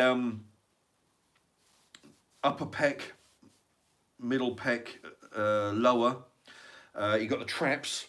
When you that under the arm there, that's called the traps, or the side. You know, the traps. Because that's the back. When you see somebody like a bodybuilder, when they're doing the bicep and they work in the back, that triangle from the shoulders, and it goes down towards the lower back. That's called the trapeziums or traps. Yeah. Of course, and then you got your abdominal muscles. Yeah. Anyway. So anyway, so that's that. I see. I was yeah. Let's see. That was June. I've got the details on the back here. June 1995 was the year. So I was 25 years old. That's the thing. I'm looking at the yeah. I think measured. See that's me 25 years ago. What a young lad I looked. Shit. All clean shaven and young. Christ almighty. It's funny looking at a photograph of you 25 years ago. I barely recognise myself, you know.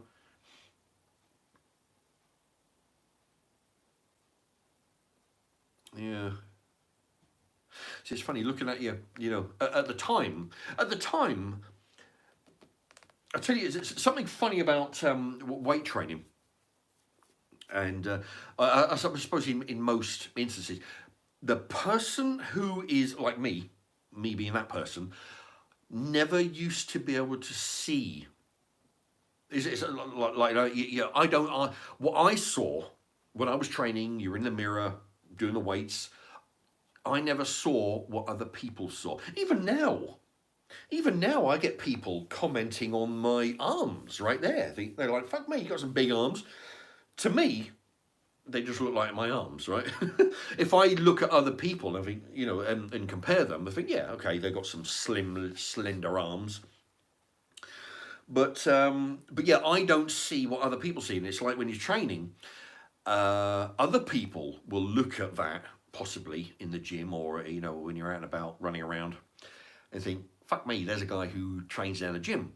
Whereas me looking at myself as I'm training, you only see what needs working on. I think, oh shit, you know, I've got to do some sit-ups, or the biceps need working on. I've got to be doing some curls.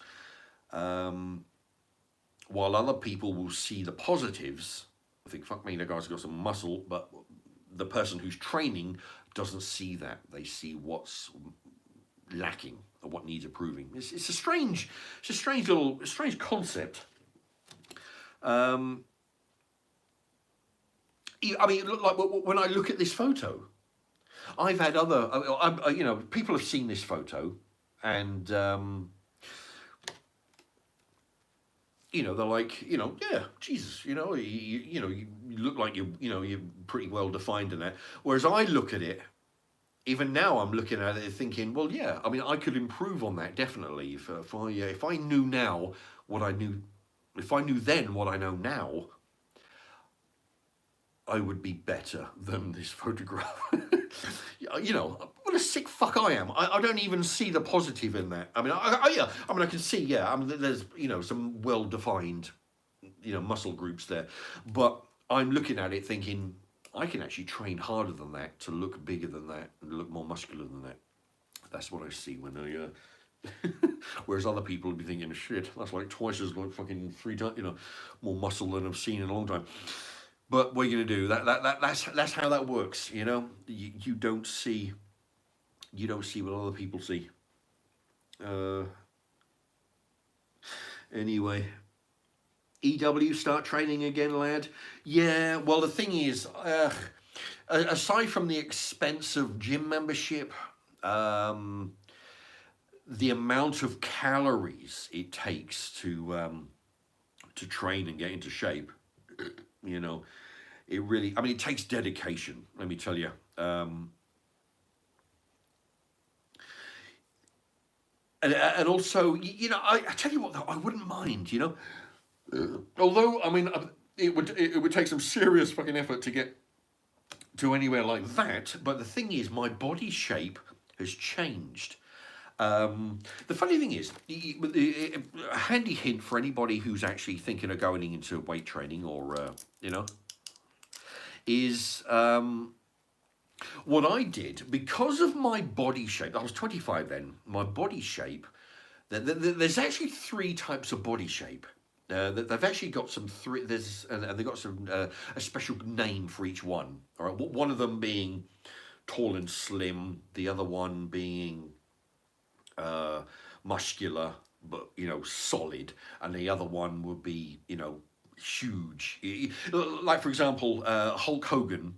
For anybody who likes wrestling, WWF, the difference between Ravishing Rick Rude, who I modeled my body shape on, because my body shape was more similar to Ravishing Rick Rude, being, you know, the tall I was and the slimness I was, I resembled the body shape of Ravishing Rick Rude. What I wanted to do was to be the body shape of Hulk Hogan, but my body wouldn't do that. My genetics, no matter what I ate, no matter how I trained, I could not get to be Hulk Hogan or like Hogan. So I went for the Ravishing Rick Rude look. Now, as I'm getting older, I'm bigger. I'm carrying more weight. It would be difficult to get down to that body shape because I would have to lose, well, 12 stone against 17 stone, which is 5 stone. So you got 14 pounds to a stone times 5 stone. What's that? So 14 times 5. What's that? It's 50, 58, 62. 60, so you're looking at 70 pounds, give it, I think. Somebody correct me if I'm wrong, but I think that's 70 pounds between that and now. So if I was to look like that, I'd have to drop 70 pounds, but I don't think that would be good for me. I actually like being heavier. You know, I like being filled out more. But for me to drop 70 pounds would be a lot, you know. So if I was to train again, I would be doing more. See here, I'm looking for more aesthetic. I'm looking to look good, okay? Whereas if I was to train now, I'd be training with weights to be building strength rather than muscle. Here I'm looking for muscle. I look good, I just couldn't lift. I could lift heavy weights, sure, but I mean, I wasn't. I was more of a short bursts of weight, heavy weights, but short bursts. Okay, or short reps, small reps is what they call it. Big heavy weight, but you do 1, 2, 3, 4 reps, and you know, because you're lifting to your max. Whereas now I would be, you know, looking for strength, heavy weights. You know, but again, short, you know, short weights, reps. I'm waffling on because I'm tired. But yeah, I mean, but that's the thing. I find that if I go into a job where there's some heavy weights, or you know, like quite often I'll use the manual. For those who are familiar with warehousing, you know, the manual pump truck to move pallets around. I actually, you know, one of the places I was working at, I used to opt for that. We had an electric one. How many? Yeah, one electric one and about 4 manual. I used to opt for the manual one specifically for the pumping of the pump truck, the dragging it around the warehouse. I used to opt for that over the electric purely for the exercise. You know, other people would fucking, you know, they prefer the manual one, the electric one, because it's easier. Me, I did it because it was harder, and so a lot of the time I get a workout, basically just go to work, you know. So, but yeah, you know, it'll be great to get back into, you know, some shape again. That'll be really good, you know, because as you're getting older, you notice, you know, you get a bit rounder around the belly. You know, it's not much fun. But what are you going to do? Yeah, I mean, you know, I've got the width, got the you know, the muscles there. It just, you know, but it can be built on proper nutrition, proper weight training. You know, proper weights, proper, you know, proper routine. You know, never say never. You know. Ben, quality content mark, great photo. Oh, thank you. Thank you very much. Yeah, it's a pity. See, I mean, if I had a YouTube channel back when I was training, I'd probably be taking I'll probably one of those fucking arseholes like, you know, we were talking about an hour ago, that takes your camera down to the gym, you know?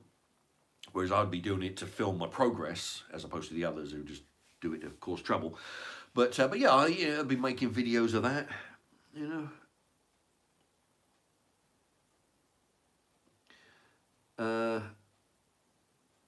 Oh, Brad Stoney, the lats, question mark. Yeah, the side, yeah, you got your delts, lats, lateral, I think it's the lateral. Oh, wait a minute, yeah, I think these are the lats down here. The trapeziums, I don't know if I called them lats before. Trapeziums, right? If you look at somebody's, if I was turned around, the area across and then down, you know, across like an upside down triangle, basically from the shoulders, and it go upside down triangle down to the lower back. So when you flex the back, they're the traps. Yeah, because you got your traps up in the shoulders. Okay, am I getting confused? Trapeziums, side. You got I think, yeah. If I remember correctly, these are the side lats. So when you see a bodybuilder and he's going like this, and you see this area sort of sticking out here, I believe that's if I remember correctly, it's the side lats. Trapeziums are in the back, and then if you've got the dumbbells in your hand and you're doing shoulder shrugs, you work in the traps here and in the neck. It's like when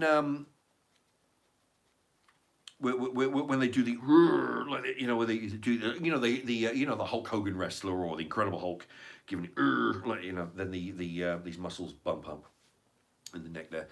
Yeah, so you got all that.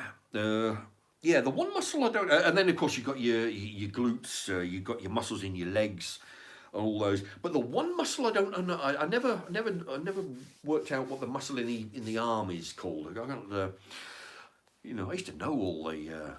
I used to know the names of all the. I'm one of those, if I go into a hobby, I'm dedicated and I'll learn everything I can on a specific hobby that I'm doing. And I knew all the names.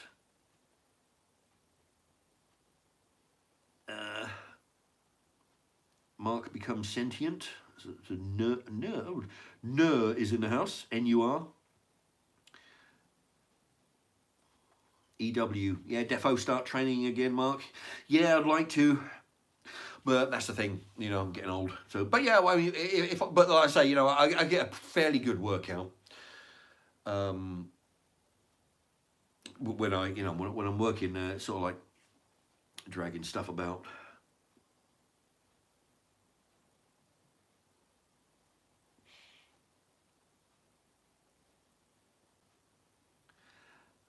You wouldn't.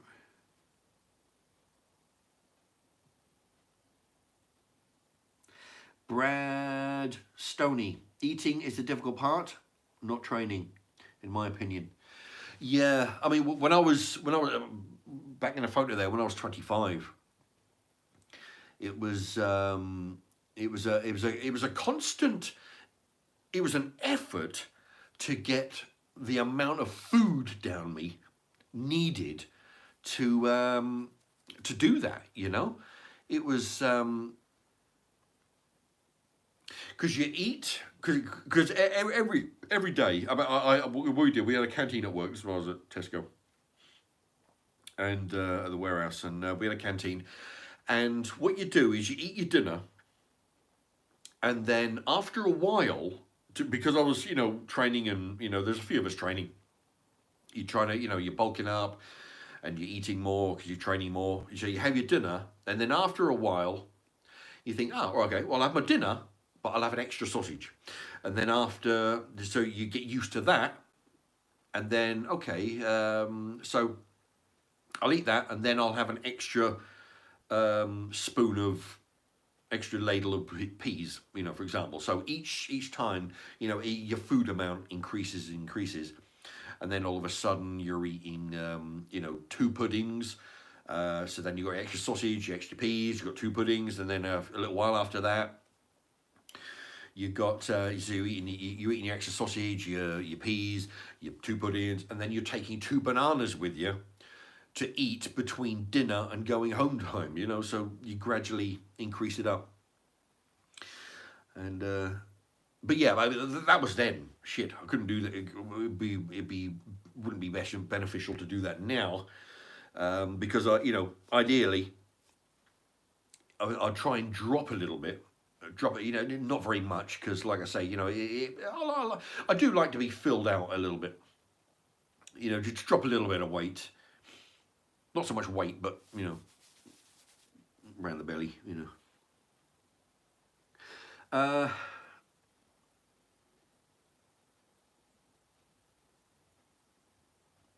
Newt, do you know who GSP is, Mark? Nope, I can honestly say I do not know who GSP is. Newt, Mark, whether you say you can or you can't, you're right. GSP.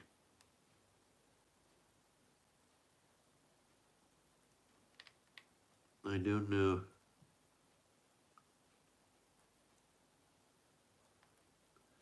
Oh, that's strange. I don't know if you have it on yours, but like I say, when I'm reading the comments, the latest comment at the bottom of the screen, the end of it has a little heart on there, which blocks a word mid-sentence because it's in the way.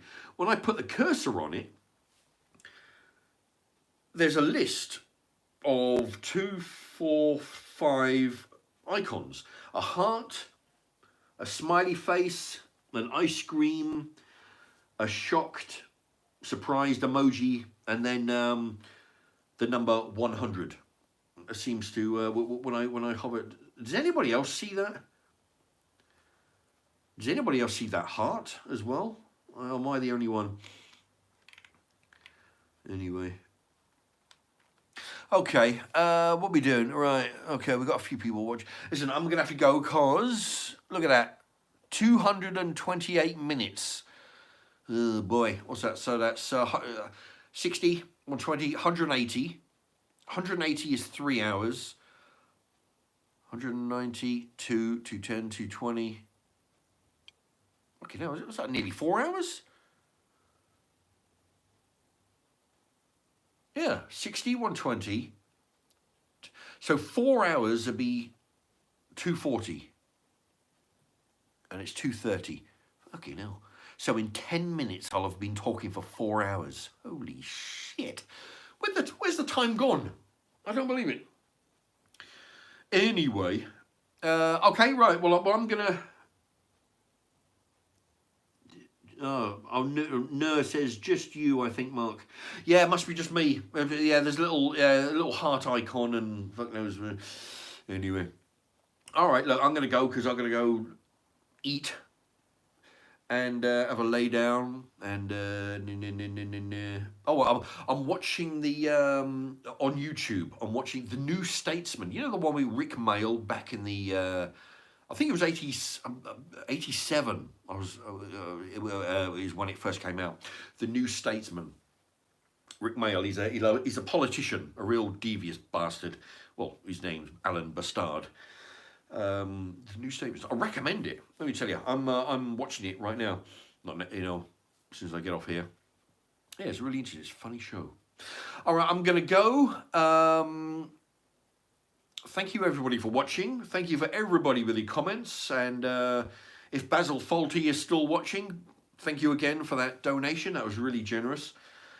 And if anybody's watching my channel at any point and you want to help the channel, at the very least, if you allow at least some of the adverts to play, they pay fuck all, but if enough people do it, it adds up. It generates a few pence here and there, and I use that money to, buy some Jaffa cakes and do a review. If they come out with a new flavor of Jaffa cake or a new packet of crisps, I'll use the money to buy that, to review it, and then everybody can know what it's like and decide whether they want to go out and buy it.